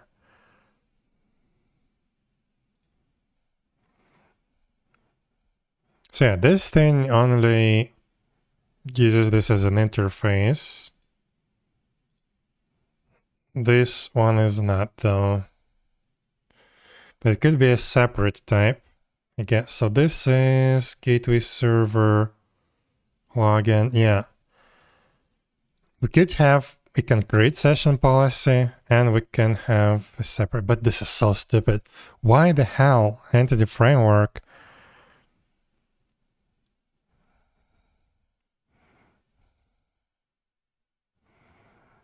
does that? Let's try to Google that.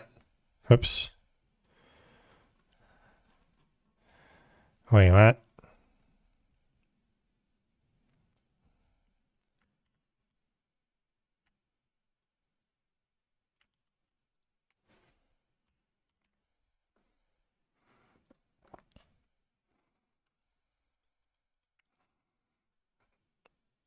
Hello, Albus. Hi. How are you doing?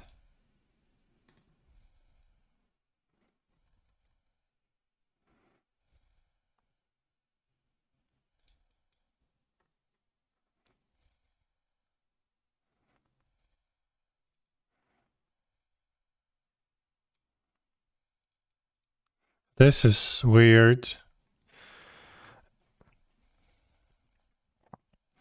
All good, nice. I'm doing good as well.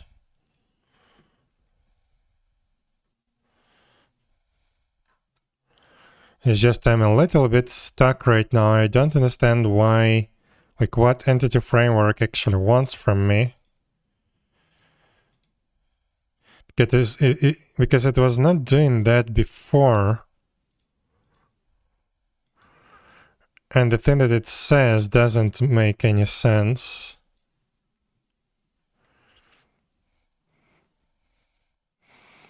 I'm only referencing this type in the database model in the context.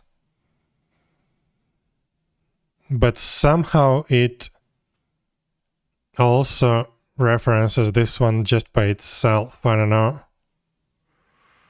And this type was never supposed to be in the database. This is just an abstract container of policy values. And this one is actually tied to the user and is meant to be stored in the database. Weird.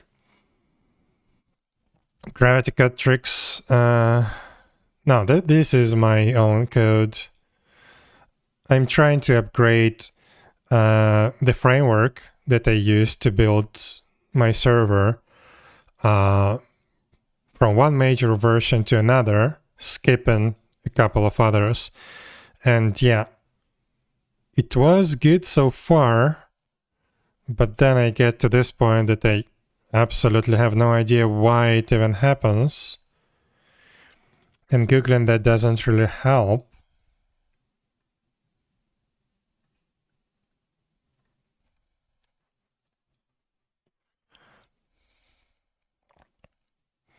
This is from 2016. This is definitely not related to my problem.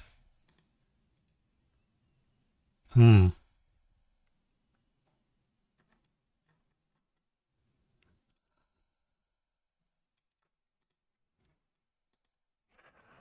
it's a rare issue.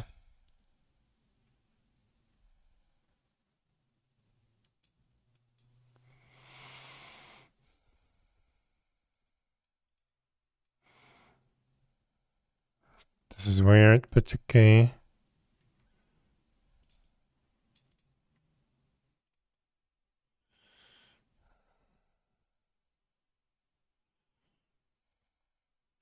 Okay, this may be something.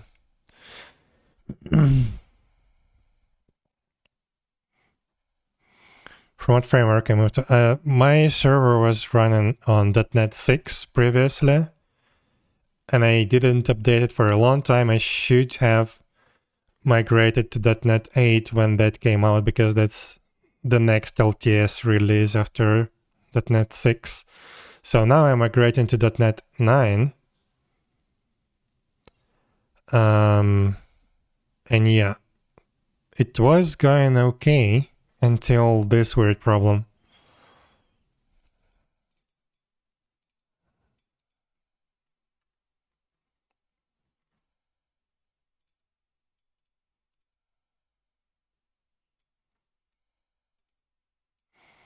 But again, this is in 2019.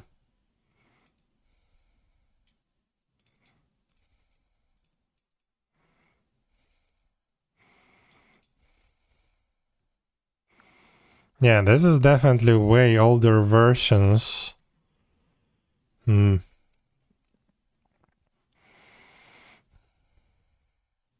I know that .NET 8 doesn't work on Win 7 and 8.1.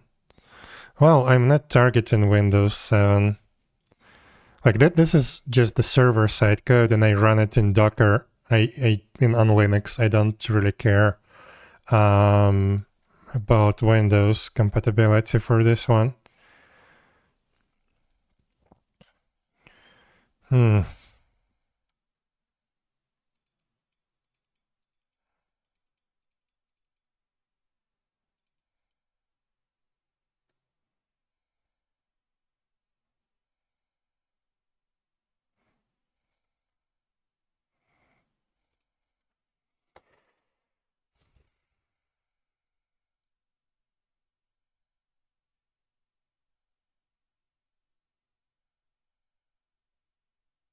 Policy name.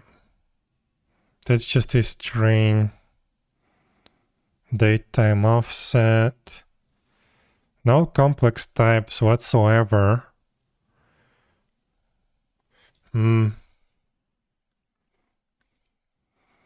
It's pity. Why? Are you still in Windows 7? But yeah, this is basically just the server. It's not meant to run on Windows 7. The actual game client still runs on 7, probably even runs on XP with some effort, but yeah, never tested it. You're on Windows 7. Why? Like at this point, it's unsafe, I think, to be on Windows 7. It's not supported anymore, no security updates, stuff like that.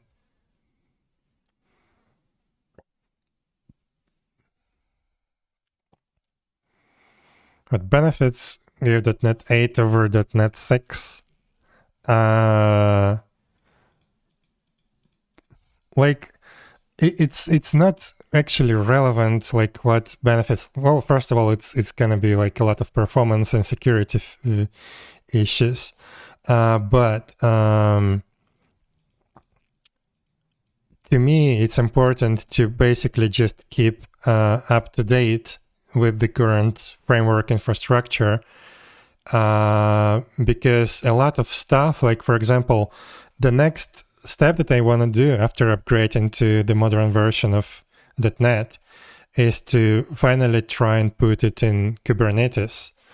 I did that previously with a lot of trouble, and I had to revert back to just running it in Docker because of a lot of issues in Kubernetes. But hopefully now that's fixed and I can actually deploy a Kubernetes cluster on the server. But yeah, basically this code nobody will see, nobody will run. It's just for me, and I prefer to run in the latest versions of the framework, just to have access to the latest features. Like right now I have a problem with .NET Monitor project, which just like exports certain performance counters and stuff like that that can be grabbed from the outside, and it's basically not working. It's not being updated on the latest version. I need to completely get rid of it and use the OpenTelemetry. And to do that, I would also need to update the .NET. So a lot of stuff is tied together, and I'm trying my best to keep the project on the latest versions, because otherwise it will just all break apart eventually, and I wouldn't be able to use any features that I need. And I did a bad job, because last time I did an upgrade, it was for .NET 6. I had to do the upgrade to .NET 8, and maybe I wouldn't even have this problem that I'm seeing right now. Maybe this is .NET 9 specific, and it would be fixed before .NET 10. I don't know. But yeah, this one's weird, really weird. And I'm not sure how I can even detect that.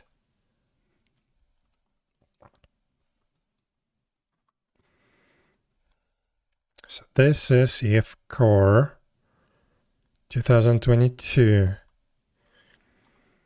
In .NET 6, I have 3 entities: user, department, and transportation. I'll read from class entity base. Okay, yeah, so I have one tariff type. Operations running perfectly until I see a property, public entity, just in the class entity base not mapped. In the class entity base. So it's a recursive thing. I don't have any recursion here, but okay. It's been assigned to it and ignored this property in the base mapping as well. while running the console before reaching the method on model create and the exception has been thrown. Maybe my property exception, property exclusion policy is not running. Let's double check. Do I have any properties on session policy that are not mapped? So policy name, I have that. Value, I do have that.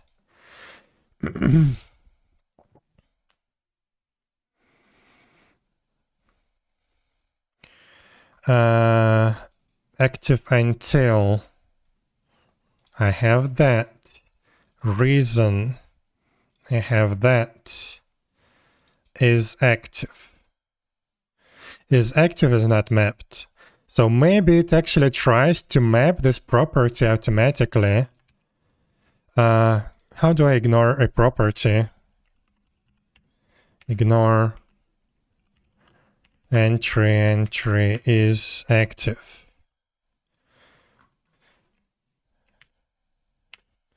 Let's see, would that help?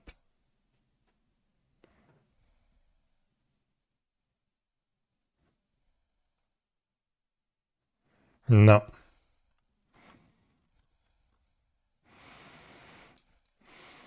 A key cannot be configured on user policy because it is a derived type. The key must be configured on the root type session policy. If you did not intend for session policy to be included in the model, yes, I did not. Ensure that it is not referenced by DB set property on your context. It's not. Referenced in a configuration call to model builder. It's not. Or referenced from a navigation on a type that is included in the model. You know what? This could be true, actually.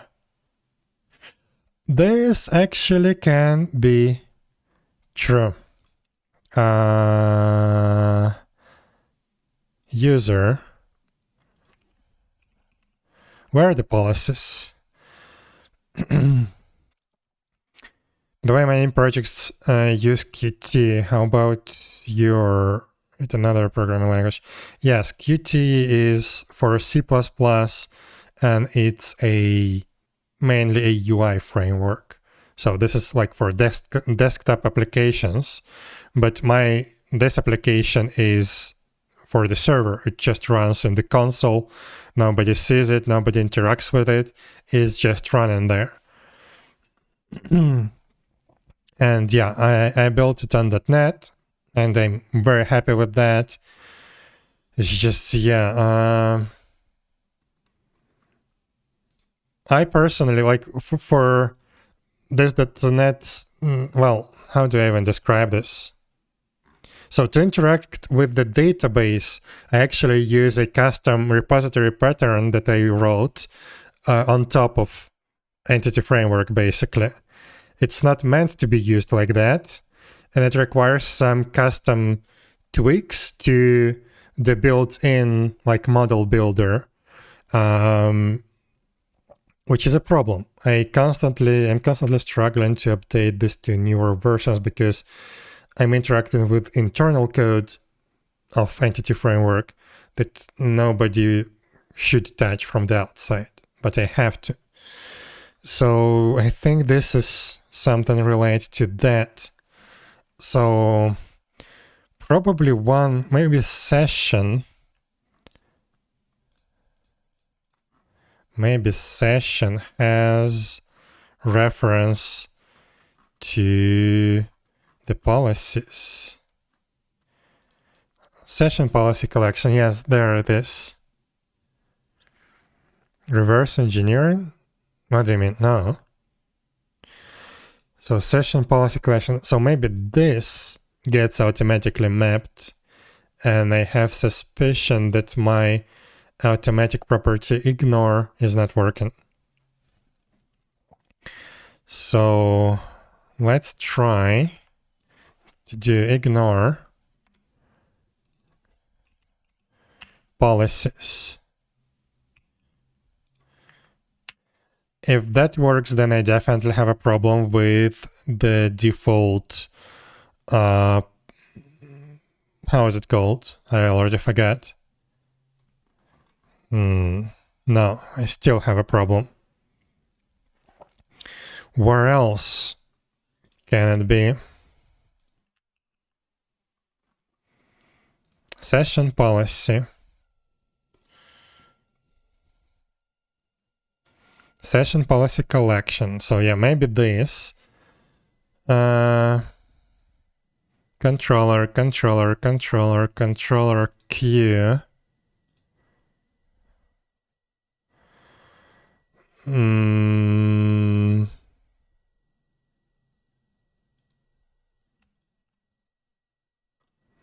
No, this is not it. This would never affect it. And controller. So yeah, it's only referenced in the session policy collection. Where do we reference that? Client session. So yeah, I did exclude, ignore that, right? Client session. Wait, that's the client session. That's not the user session. Do we have client session referenced anywhere? I'll take a note. Maybe it's the client session. But okay, controller queue user session, we did exclude that. Character session. Uh-oh. Yeah, this one is definitely mapped. Right? No, user session, and that's character session. What? Okay, let's work from the types that are mapped. So user map maps user. Do we have anything here that could theoretically, in the end, indirectly reference the session policy? No. Gender, joins, date of birth. All simple types. Okay, that's good. That means that we can forget about the user map. User policy map. This is one that we're working with. Session map. We did ignore that, but okay, let's see. What else do I have in the session? Have user, we checked that. Client connection, oh no. Yeah, everything can be referenced from the client connection. Authentication response, events. But yeah, those are private. Session ID confirmed, creation date, gateway instance, cached character list. So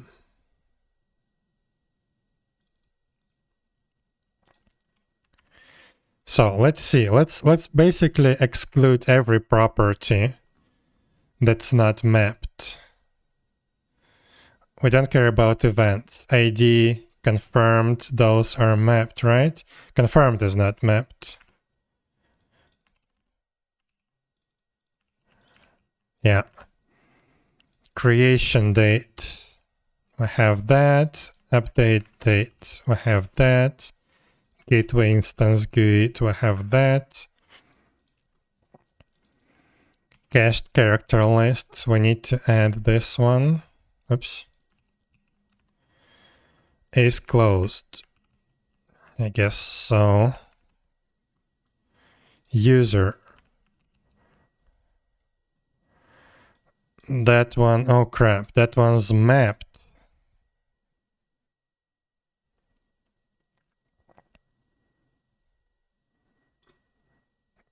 But that should be okay. Because, oh my god, the user itself is, yeah, this is a simple object. Okay, that's good. So we have user ID, that's fine. Current world ID, that's mapped.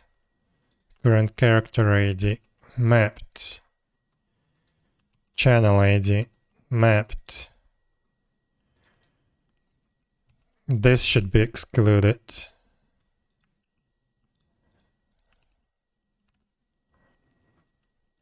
policies. We just added that. Is character selected? Connection. Yeah, connection could theoretically reference everything. Now I have just methods. Okay, let's try this. Maybe connection did pull the policies somehow.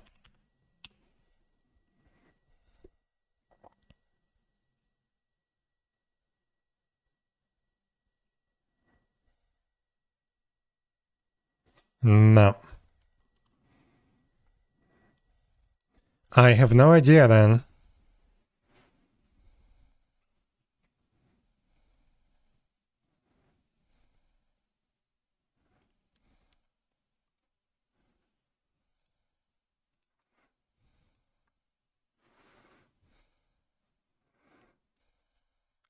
What about the repository?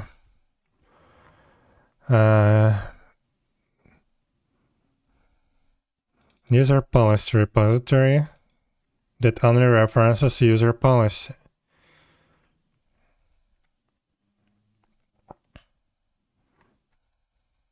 Right.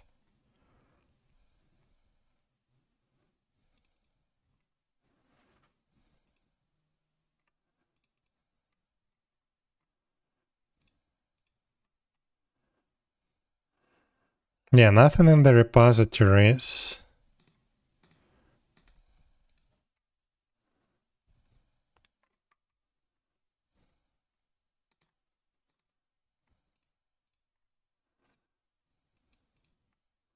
How the hell the session policy gets referenced by entity framework?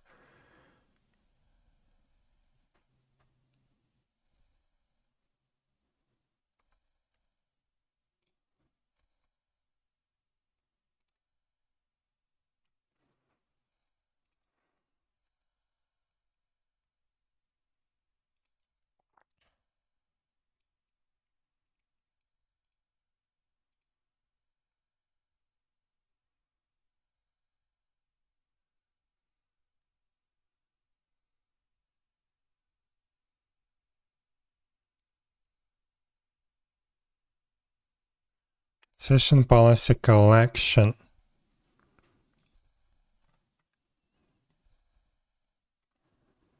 No, that's just basically a list, a read-only list.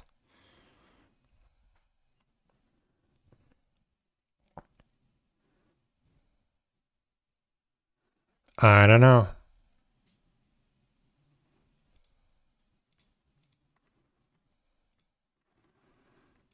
It should never be referenced.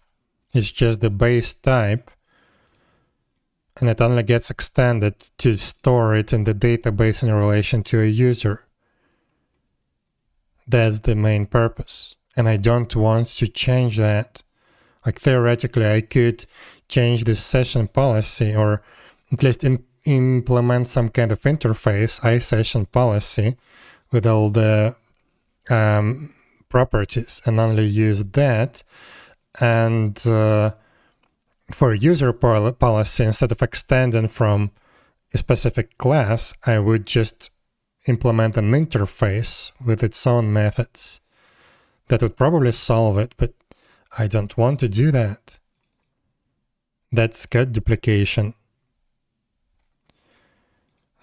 But at this point, I'm actually curious, is that the only problem that I have?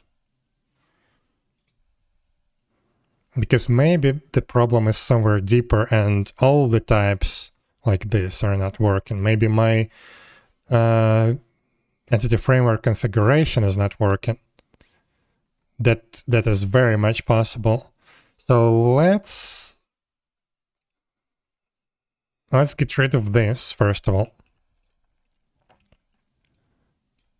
No, let's comment this out first. It didn't help.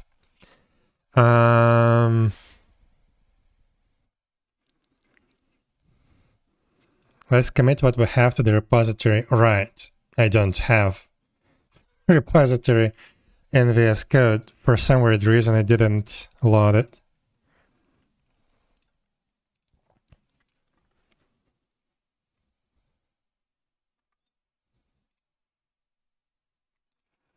What? More extension updates?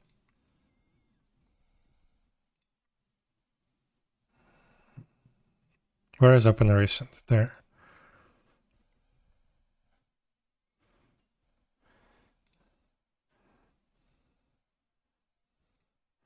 I still don't have my main repository. What the hell?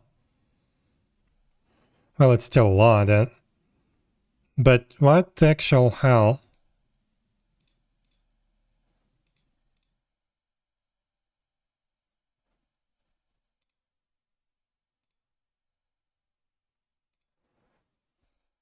Like, I have the dependency repositories, but I don't have the actual project root repository.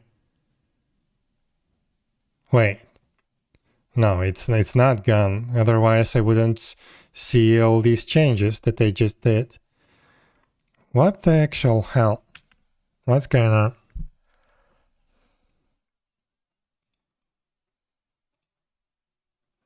Huh. It just became unchecked. For some weird reason, I didn't do that. But okay. What I wanted to try is maybe stash whatever we have at the moment. I'm just gonna do that from the external GUI.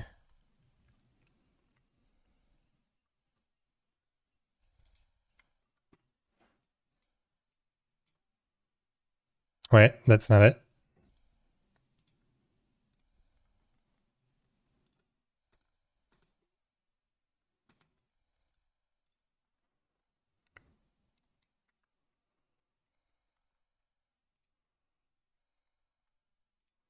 Let's try to stash this. No, not stash, stage. And after this,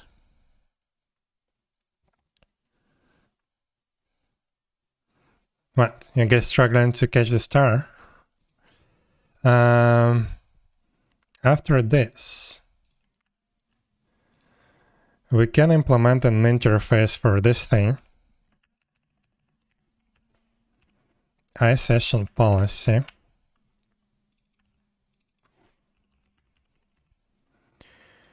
Get rid of that.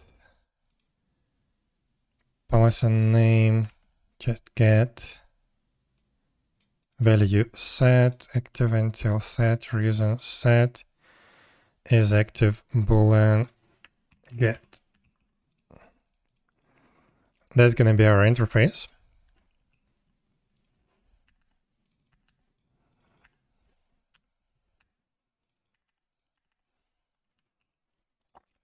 Now this session policy object implements that, but our user policy just implements the interface directly.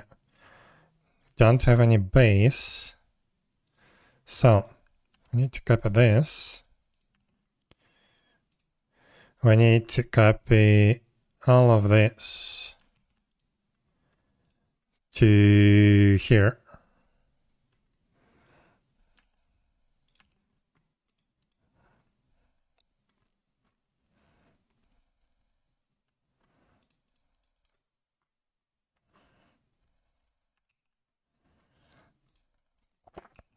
Okay. Is that everything? Probably not. But, oh yeah, totally not. So now what we need to do, we need to find all the references to this thing. Session policy collection. Now this should operate with the interface only. Right. This thing, yeah, this thing is a concrete type, sure. This one needs an interface. This one needs an interface. This one needs an interface. And here. And this one is a concrete type. Okay.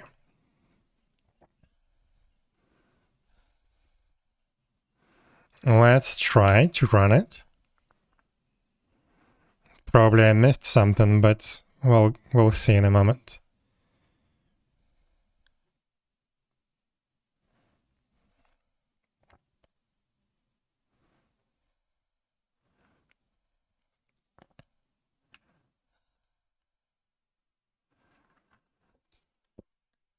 Right, now suitable constructor was found for entity type client connection. Client connection? Yeah, this definitely is not working.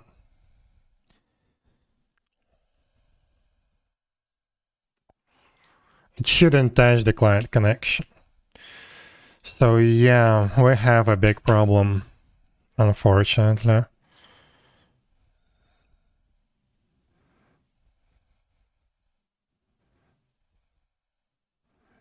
Yep. So all of these properties, if I don't ignore them explicitly, they're getting added to the model of entity framework, which should not happen because I have a specific rule that prevents that. That means that the rule is not working, which is somewhat expected. But yeah, this explains why we have the problems. But now I can more easily debug what's not working. So now, if I comment out only the connection, will that be enough?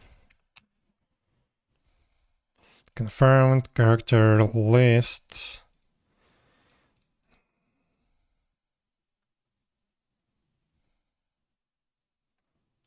Wait, I meant to do the other thing. Only the connection should be ignored.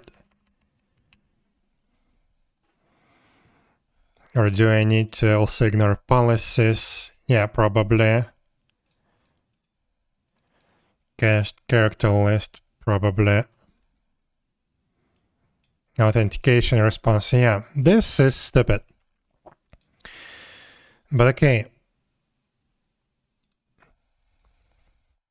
I can test on this one, I guess, on the connection. And it should show me the exception. Yep. Right. So now I need to go to this stupid driver and try to actually make it work.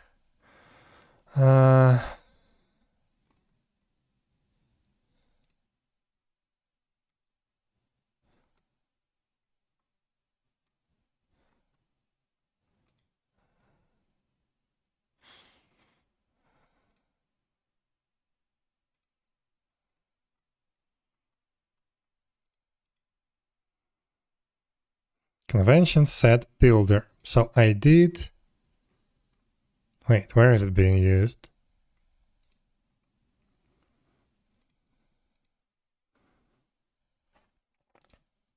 Here. So probably this class never gets registered. Let's test that.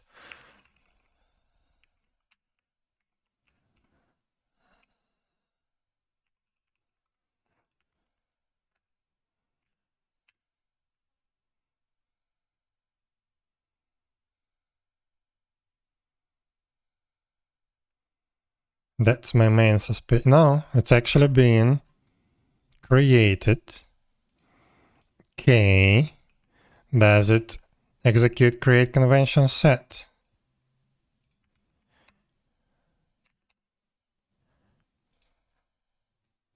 Probably this is wrong.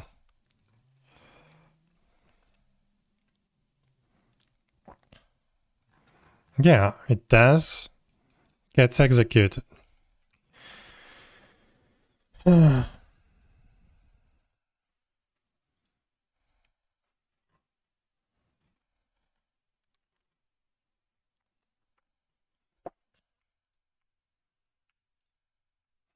Let's see, maybe we have something.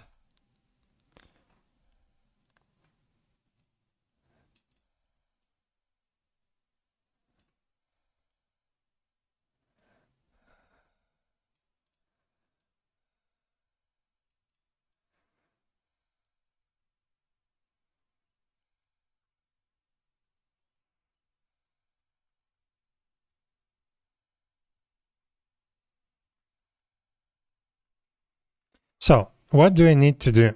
There are a few things that Entity Framework does by default when you configure a model for it. Yeah, we just need two things. We need to prevent property discovery, so only explicitly defined in the mapping properties should be processed. It's not working right now. And what is this relationship discovery? I don't remember. Relationship discovery convention. Convention that configures relationships between entity types based on the navigation properties, as long as there is no ambiguity as to which is the corresponding inverse navigation. I have no idea what that means. How is it different from the property discovery? Oh, I guess, yeah. Where was it? So yeah, these relations probably also get automatically discovered. I see. So I need to disable these two behaviors of Entity Framework. How do I do that? Because yeah, they did change a lot with these. Oh, opt-in property mapping. This is what I need. I accidentally stumbled right on what I need. EF core maps all public read-write properties by convention.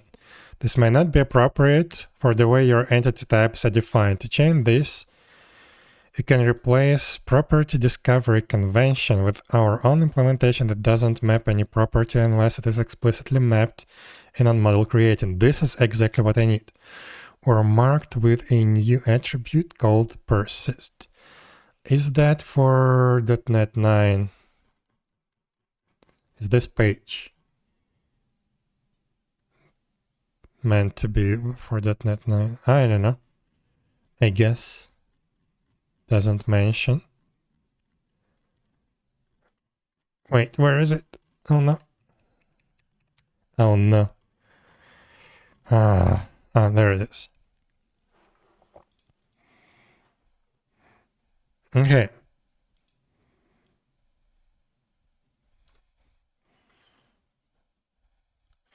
Property discovery convention.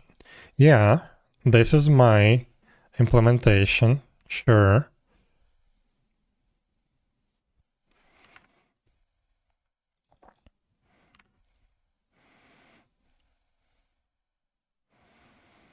Attribute-based property discovery. So we have process entity type added. Yeah. Process entity type base type changed. Yeah, I have that. All of that links to this process. In the process,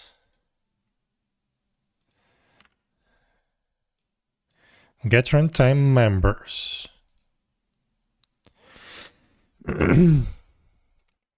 So when is the move to the new platform planned in terms of time? I don't know. It's complicated. Basically, the old server, the old physical server where the game server right now is running, is very old and it's almost dying. So I need to move to the new server, and I already have a new server, and I'm paying for both the old and the new server, but I cannot deploy to the new server because I want to migrate to Kubernetes first and only deploy using Kubernetes to the new server. And to do that, I need to upgrade the .NET version. I need to upgrade the monitor. I need to actually put this thing into Kubernetes. So finish what I did years ago. I still should have the folder with the Helm charts there. So yeah, as soon as possible. This is my main focus right now, and I hope to finish that in maybe a couple of weeks. Because yeah, this migration to .NET 9 should be easy.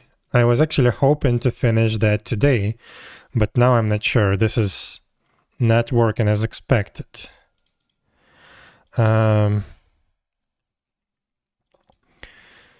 So yeah, I'll try to make it work as soon as possible. Get runtime members. Okay, this is different. Let's do this as in the example.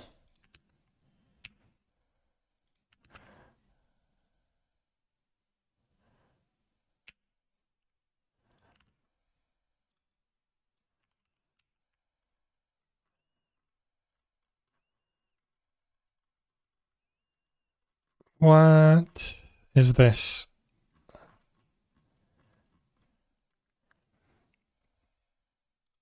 No, that's the entity type builder. Here, what? This is weird. Oh. It's a method inside a method. Stupid thing.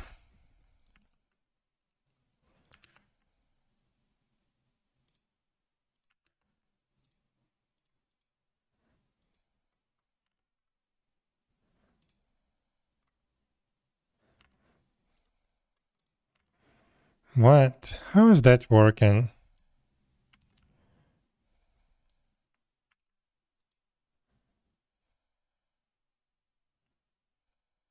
Oops.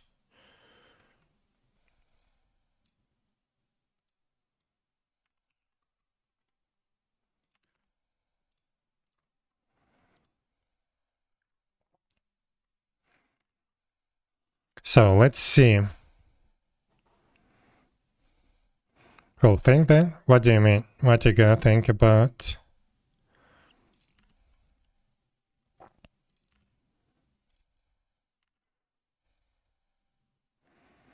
So, get runtime members. Have that. Entity type. So for each runtime member, Windows 10, I mean, you don't understand. The game will still run on... I'm not touching the actual client side with this code. This is just for the server. You don't run the server on your machine. You will still be able to connect to the server, no problem. Like, you can stay in Windows 7 if you wish, but yeah, I would personally recommend you to upgrade. But yeah, I'm not touching the client. It will still run as it runs. I'm updating the server code so the server can work in the new environment. But you guys don't have to care about that.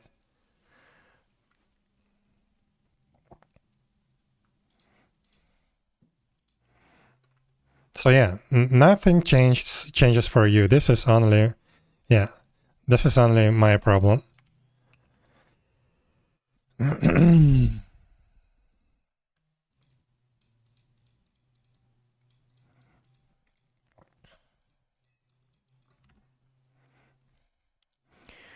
Okay, I'm starting to understand what's going on in this method. So get runtime members. I don't really care what it does, like how exactly it does that. Have enlightenment now. But yeah, nothing changes for you guys. It's just the server. So for each property, I don't care about the attribute that they are checking. But here in my thing, the type get properties first and what?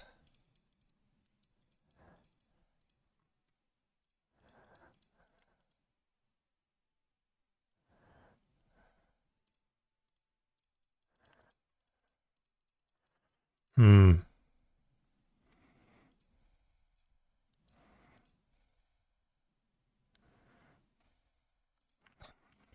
How was it? Entity type. Get runtime properties values. Convention entity type. Properties first. Oh, so if a property is already defined, then we don't touch it. So this is how it works. Okay, okay.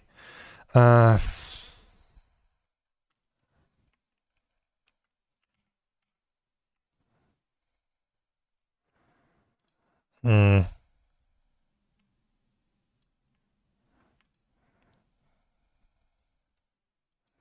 Entity type builder. Metadata CLR type. Get runtime properties. Where get method is not null and is not static. Get runtime properties. Get runtime fields. Okay. So yeah, I can just use that. And yeah, I can check if there are already some properties defined.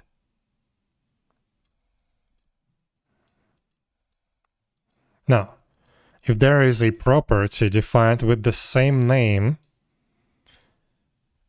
then I skip it. Otherwise, I explicitly ignore it.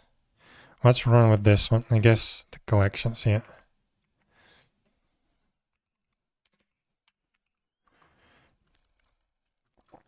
Okay, so this should work. Let's see if it does.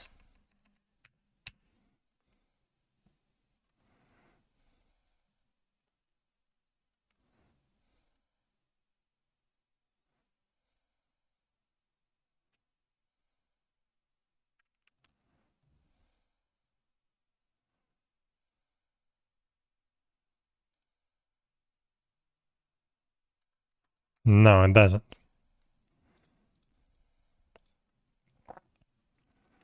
What if I comment out this thing?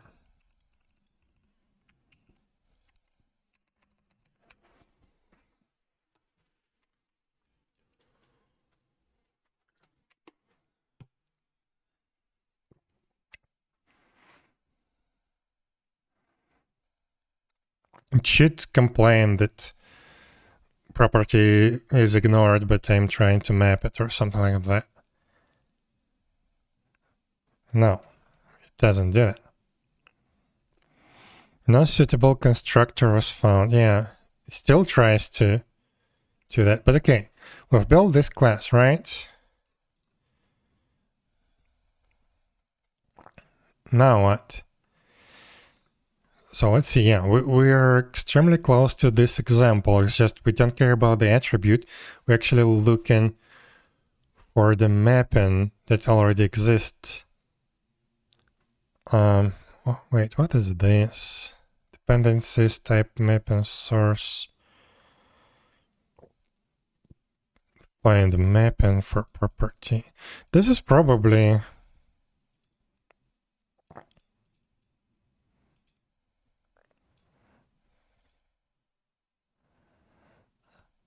what I need to do instead of this. But it's okay. I don't care about this right now. It's just looks like this never gets executed or something.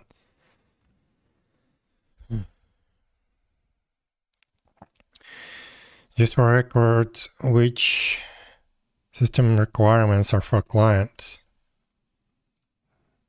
You can find that on the wiki. So these are the requirements. Technically, yeah, it runs on Windows 7, 8, 10, and 11.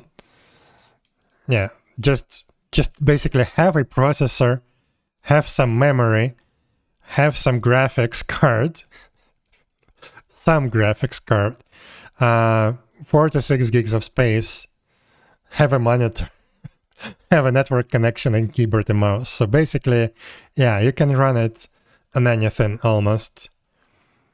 it's not very demanding. You can always, like, if you're struggling with like performance of the client, you can always turn it down to the minimal settings and it will run just fine.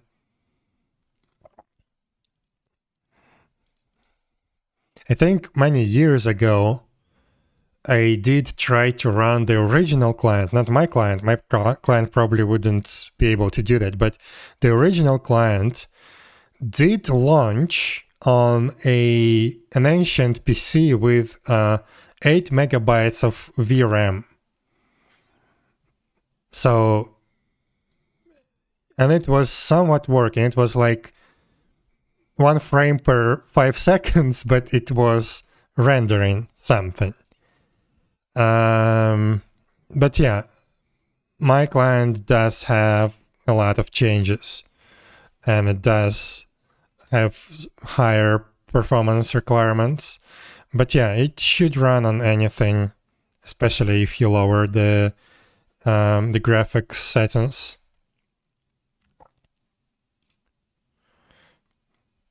But okay, they created this convention, right?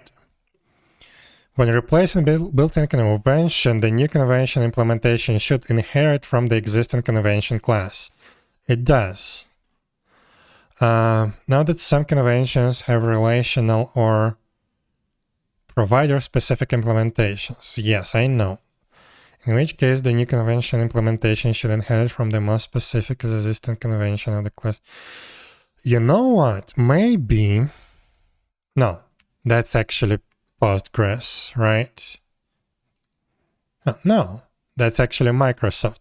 Maybe the problem is Postgres driver has its own convention for this, for property discovery. Let's take a look. Where do I find it? I had it somewhere there.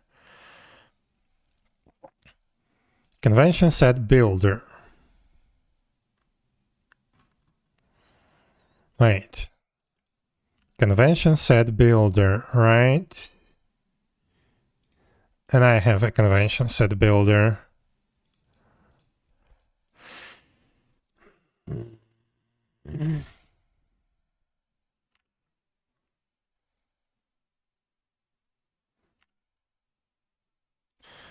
So let's see, do they have property discovery?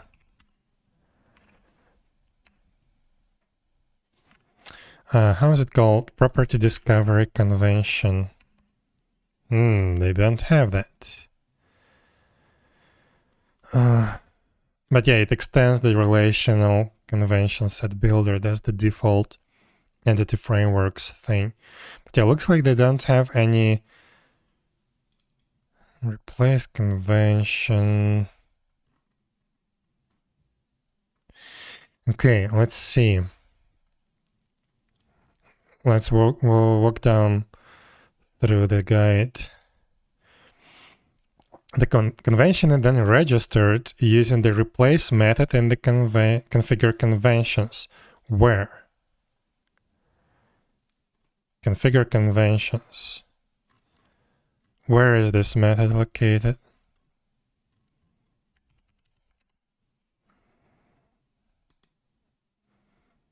On a type derived from DB context. Oh no. I'm not using that.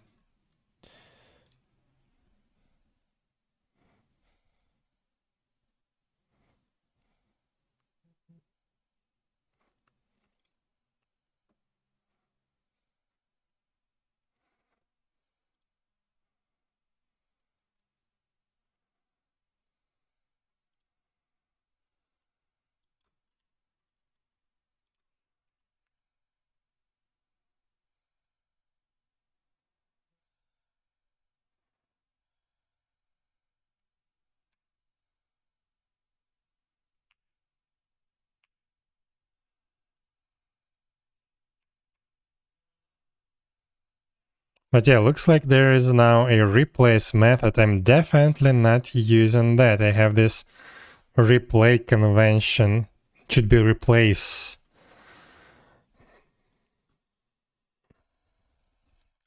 So let's see, can I do that? Convention set, create convention set. Wait. This model configuration builder.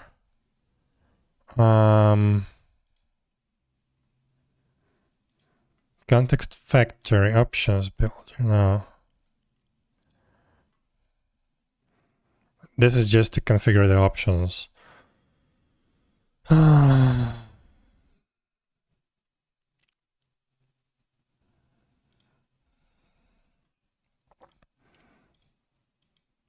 There it is, unmodel creating. So maybe generic DB context. Where am I using it? DB context factory.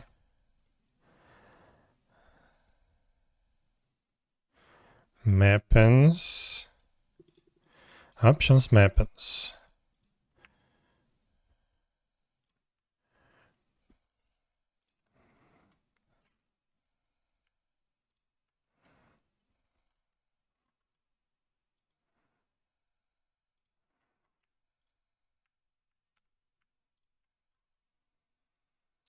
So, yeah, I do have a DB context. Can I?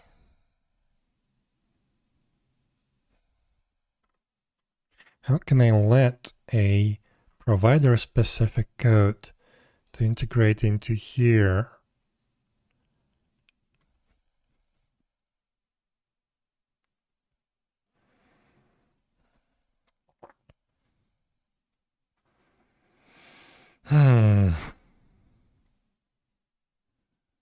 But yeah, I need model builder, right?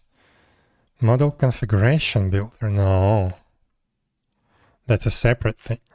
It's not the model builder.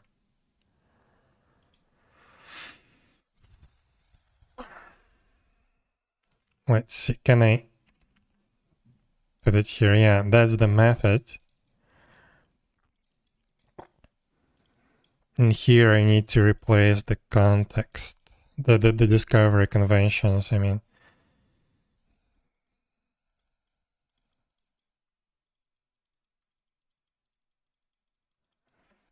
Interesting. But okay, maybe I can move this thing out of Postgres specific code.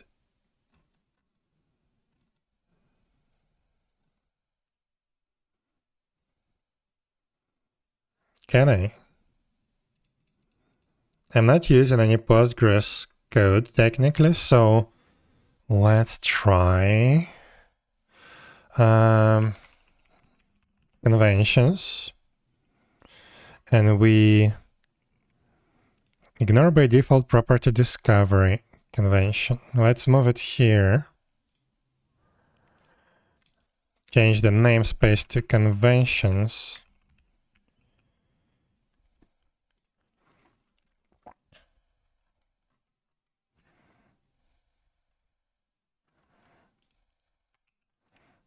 Okay. Now in this generic DB context, we replace the property discovery convention from Microsoft Entity Framework with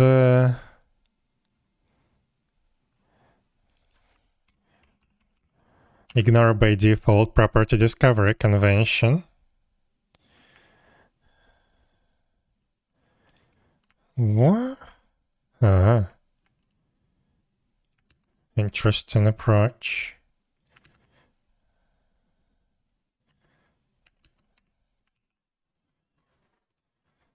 Okay. Now I need to get rid of that in this convention set builder, at least for now. And probably that's good enough. This is a case where the existing convention has dependencies represented by the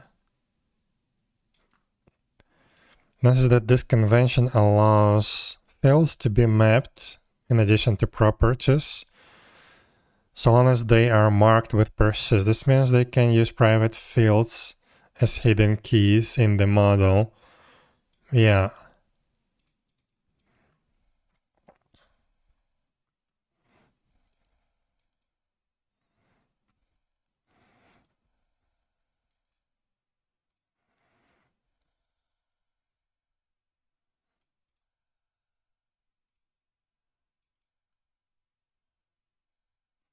Okay, so let's try to run the code now.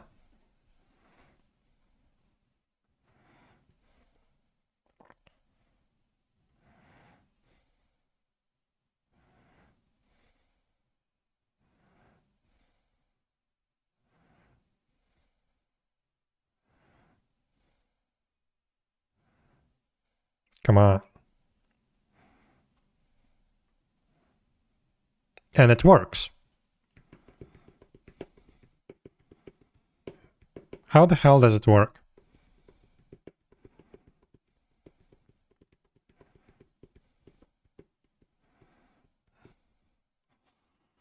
Okay, that's a good thing and a bad thing, I think. Because I need to move this code outside, I believe.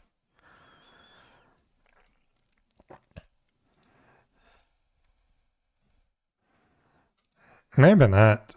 Maybe we can just use this. But okay, what about the second convention, this one?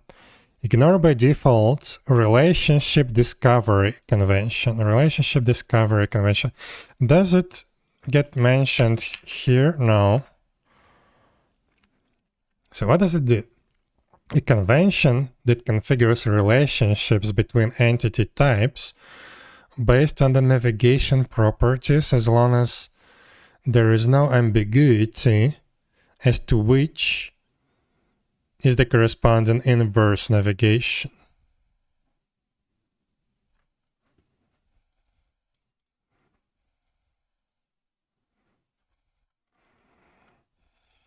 I don't remember how this is supposed to work. I guess if you have two navigation properties and two models that point to each other, it will connect them automatically. But yeah, I would prefer to remove it completely. Okay, in my implementation, yeah, it just removes everything. So is there anything related to Postgres? No. Okay, can I move this to the conventions as well?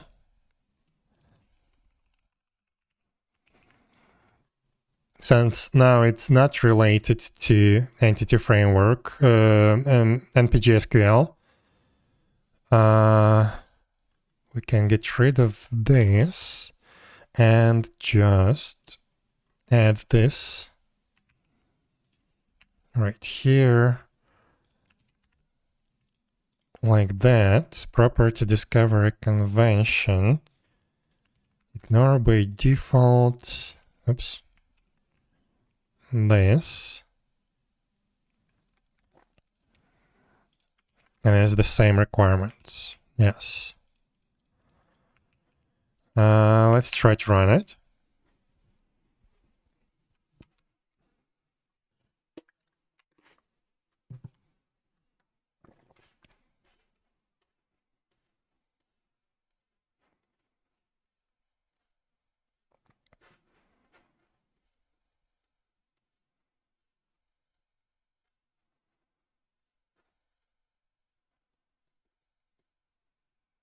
And it works.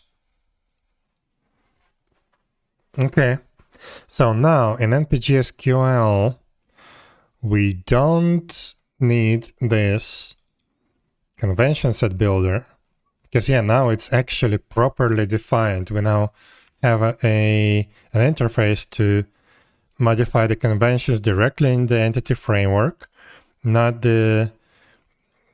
without concern about the actual specific driver. So we can just delete this crap. This was introduced back when you could not configure conventions in the proper way. And now we just remove it from the dependency injection container. And we only care, so we just only add the npg-scale driver to the dependency injection container, and we configure the configuration provider. Yes, this is what it's supposed to be. The only purpose of this project is to just configure npg-scale. Okay. I don't really like that we put this into the generic DB context that we have here. Can we somehow extract it somewhere?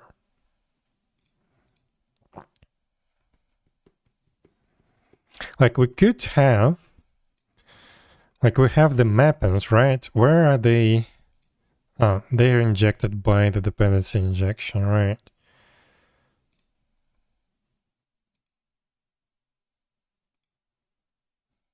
No, there's the repository factory to be context factory.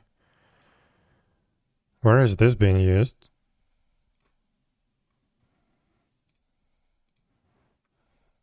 So yeah, we pass the mappings. Maybe we can have a collection of custom conventions or something like that. That we can pass along the mappings. I don't think I need that. I think we actually should be fine with this generic DB context.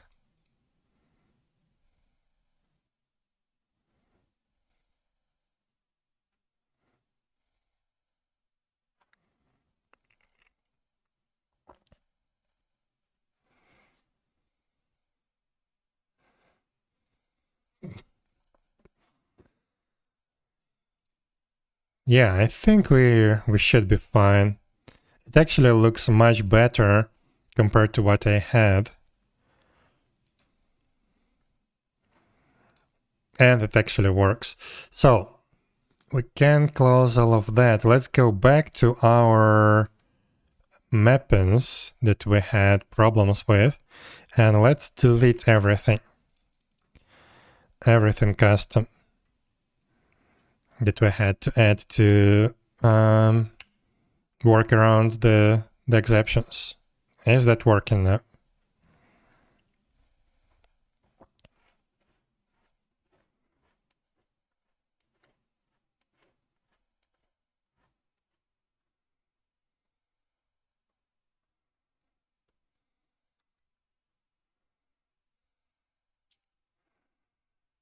And it works.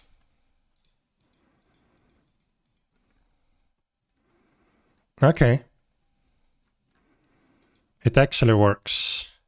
Okay, 1 second. I want to connect with the client.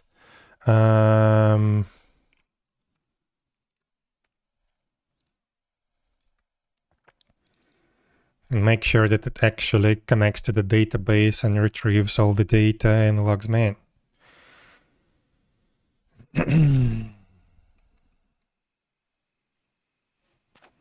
I don't have gateway running. 1 sec.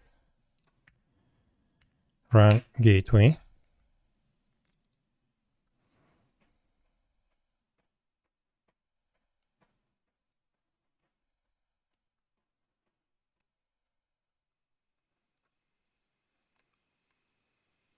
Yeah, it did log me in. Okay.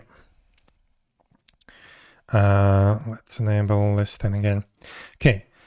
So it did log me in. It did connect to the database, created a session. Yeah, so everything is working, at least up to the login server. By the way, maybe I misheard. I go into Kubernetes. But what am I using right now? So yeah, I did try Kubernetes, and that was my like ideal goal, how to host the server. And the server technically did run on Kubernetes for a short amount of time, but I had a lot of problems. Right now, I run the server just in virtual machines inside Docker containers. So I'm just using Docker Compose to spin up everything needed for the server and the server itself. And that's not very convenient. It works. I do have like some automation scripts to deploy the server across multiple small virtual machines. But yeah, it's clunky and it doesn't auto-scale. And yeah, my goal is to try and put the server in Kubernetes again and run some kind of minimal Kubernetes setup like K3s or K0s. We'll experiment with that a little bit. Something that doesn't consume a lot of resources. And yeah, after that I can properly implement auto-scaling, but that's for later. My main goal is to just actually run it inside Kubernetes. And then we'll see what we can go, where we can go from that point. So let's close all of this. We now actually have everything running up to the login server. Now let's try the vault server. Wait, why did they stop everything? But okay. Let's see.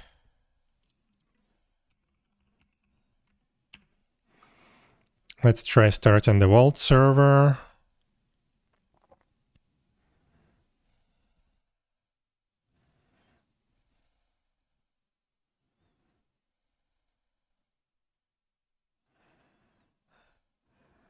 Okay, it did start. It tries to connect to the login. Let's bring the login back up.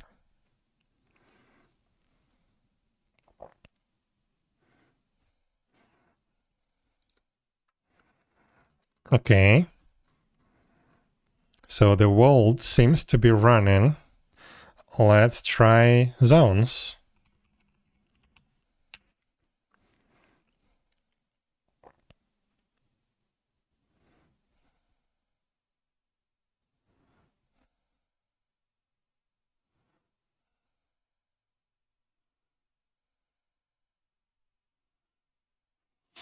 But yeah, basically, I have a bunch of virtual machines on an actual physical server.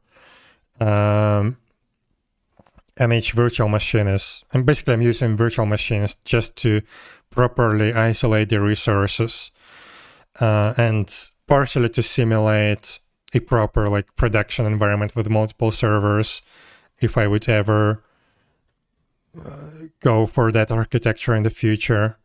Probably not. And within each virtual machine, I just have Linux with Docker, and I just run every piece of the server, of the game server, within the Docker containers. But okay, it looks like the server is actually running. Let's spin up the gateway.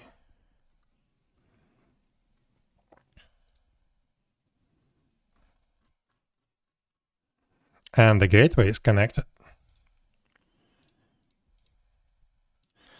Where is my performance monitor? What the hell? Sometimes it just doesn't start. But okay. Let me try log into the game real quick, because that's gonna be the real indicator if everything works. Well, I still have a lot of things to test, but at least I will see if the database related stuff working.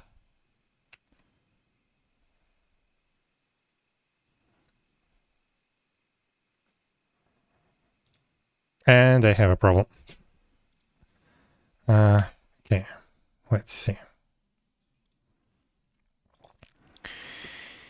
I have a huge exception. So the property ID cannot be ignored on type equipment container because it's declared on the base type item container.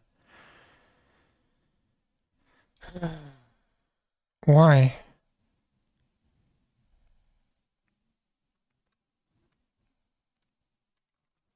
So yeah, this is again related to entity framework. Let's see, maybe I have some custom context. No.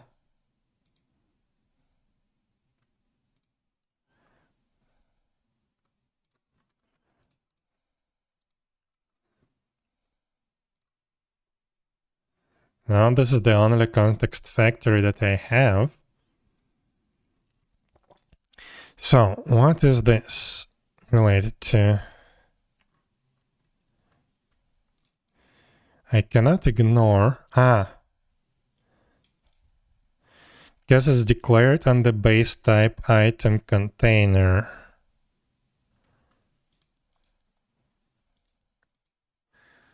So yeah, probably this is because I removed this ignore thing because I thought that's the problem why it doesn't run. And I think I need this. And there was an example here. Right here, I think. So let me double check. So we get all the runtime members.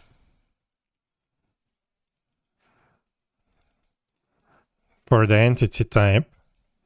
Then they check attribute is defined, persist attribute. If it's defined, then we just map it as property. Otherwise,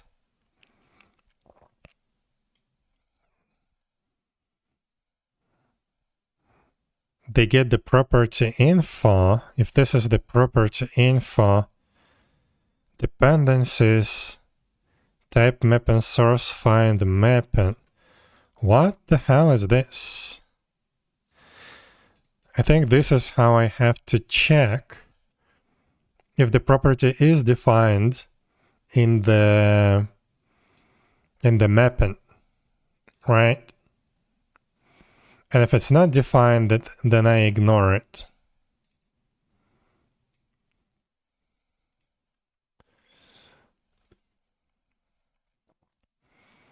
Let's try this. Let's try just to copy it completely as it is. Member info. What is the member info? Member info is this one, property. I see.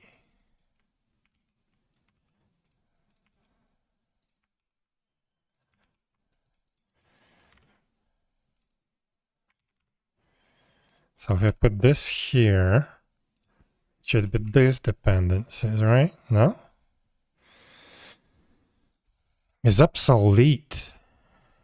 Use overload with I model.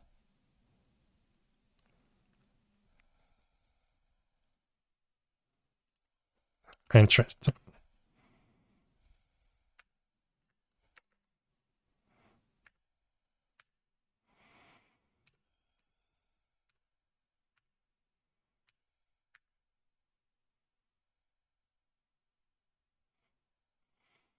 And what is the model? But yeah, looks like the example is out of date.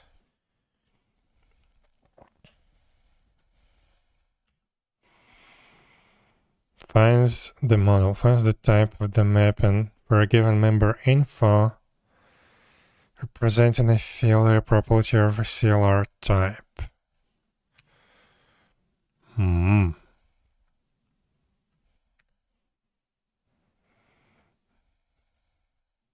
So where do I get this model?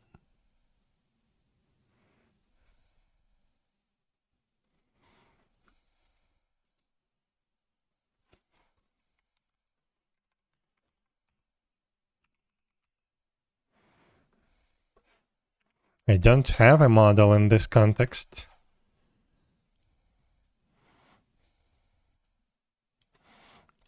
Can I see the source code? Where do they get the model? Right.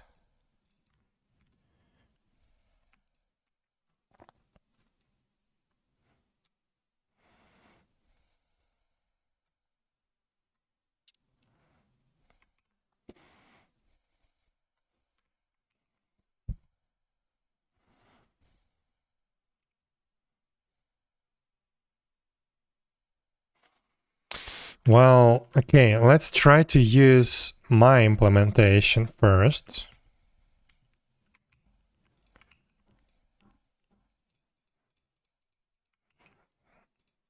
It should help.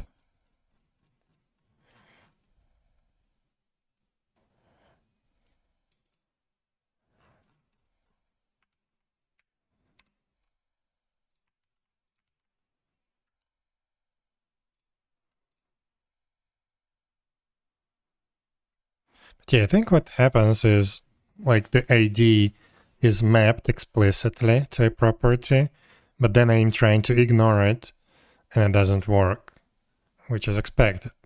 I only need to ignore it if it's not defined.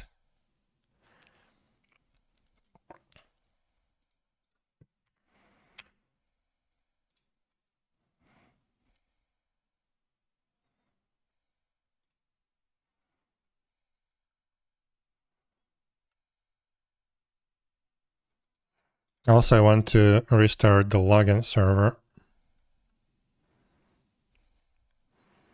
because it also affects that one as well.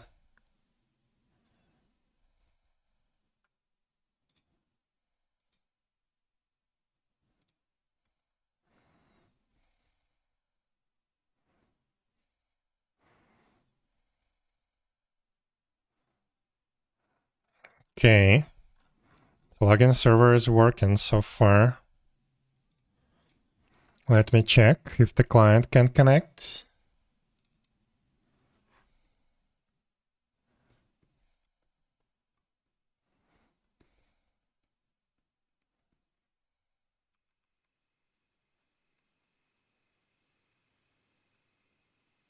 And it can. Wow, it works.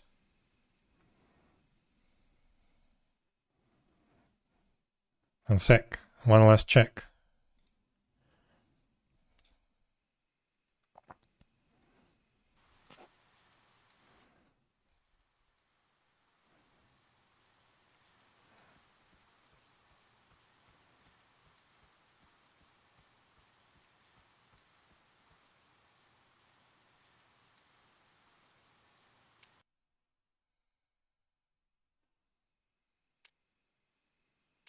It works. It works.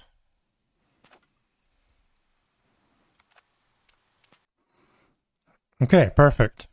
No errors, no nothing. It actually works. It saves the data. So yeah, that was the problem.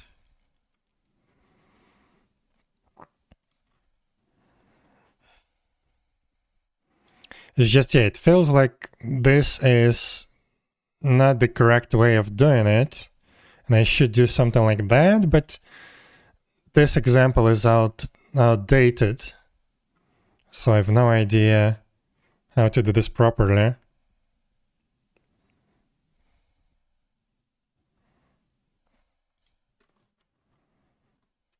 And where to get the model. But yeah, I think it's good enough. It's working.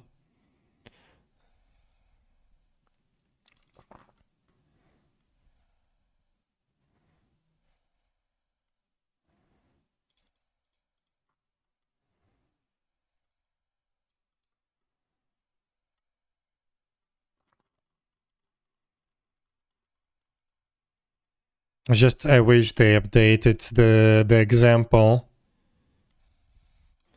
Yeah, they were introduced in AF Core 7, and I was running AF Core 6.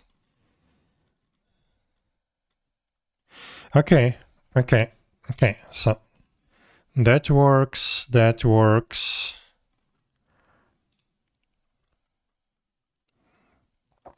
We now have these conventions configured within the context. Still, I'm not sure if I like that. But for now, I think that's the only way I can do this. And it actually works. And npgsql just actually configures npgsql. This is the only class that it contains that's not dependency injection configuration. So yeah, looks like that's good.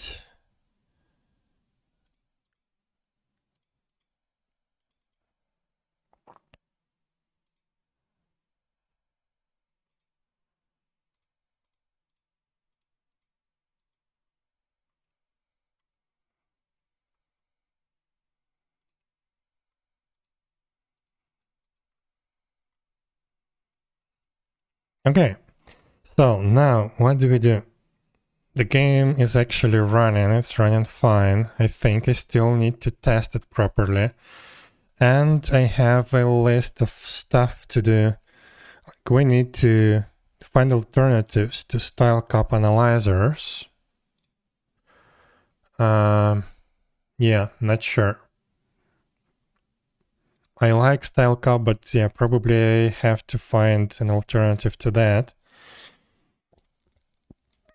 We need to change the way we are running the actual apps. So maybe we can actually migrate. Where is the boulder? We got too many projects open.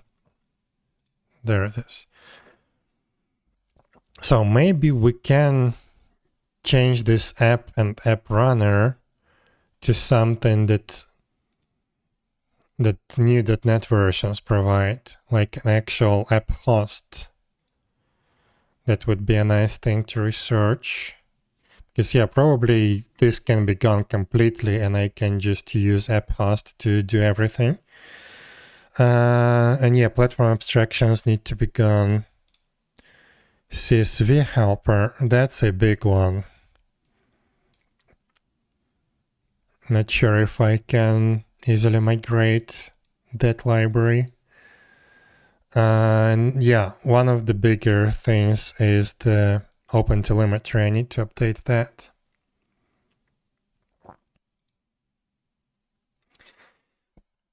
And .recast as well. Crap, a lot of things to update. But at least we are running on .NET 9. So yeah, I think this is good enough for today. I will continue tomorrow on all of that. Hopefully I can stream tomorrow, I'm still not sure. But yeah, let's see, can we find someone to rate, someone interesting?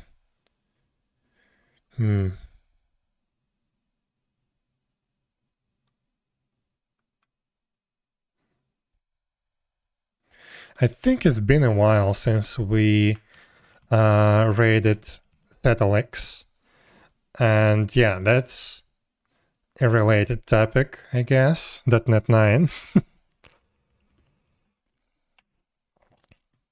So yeah, let's rate them.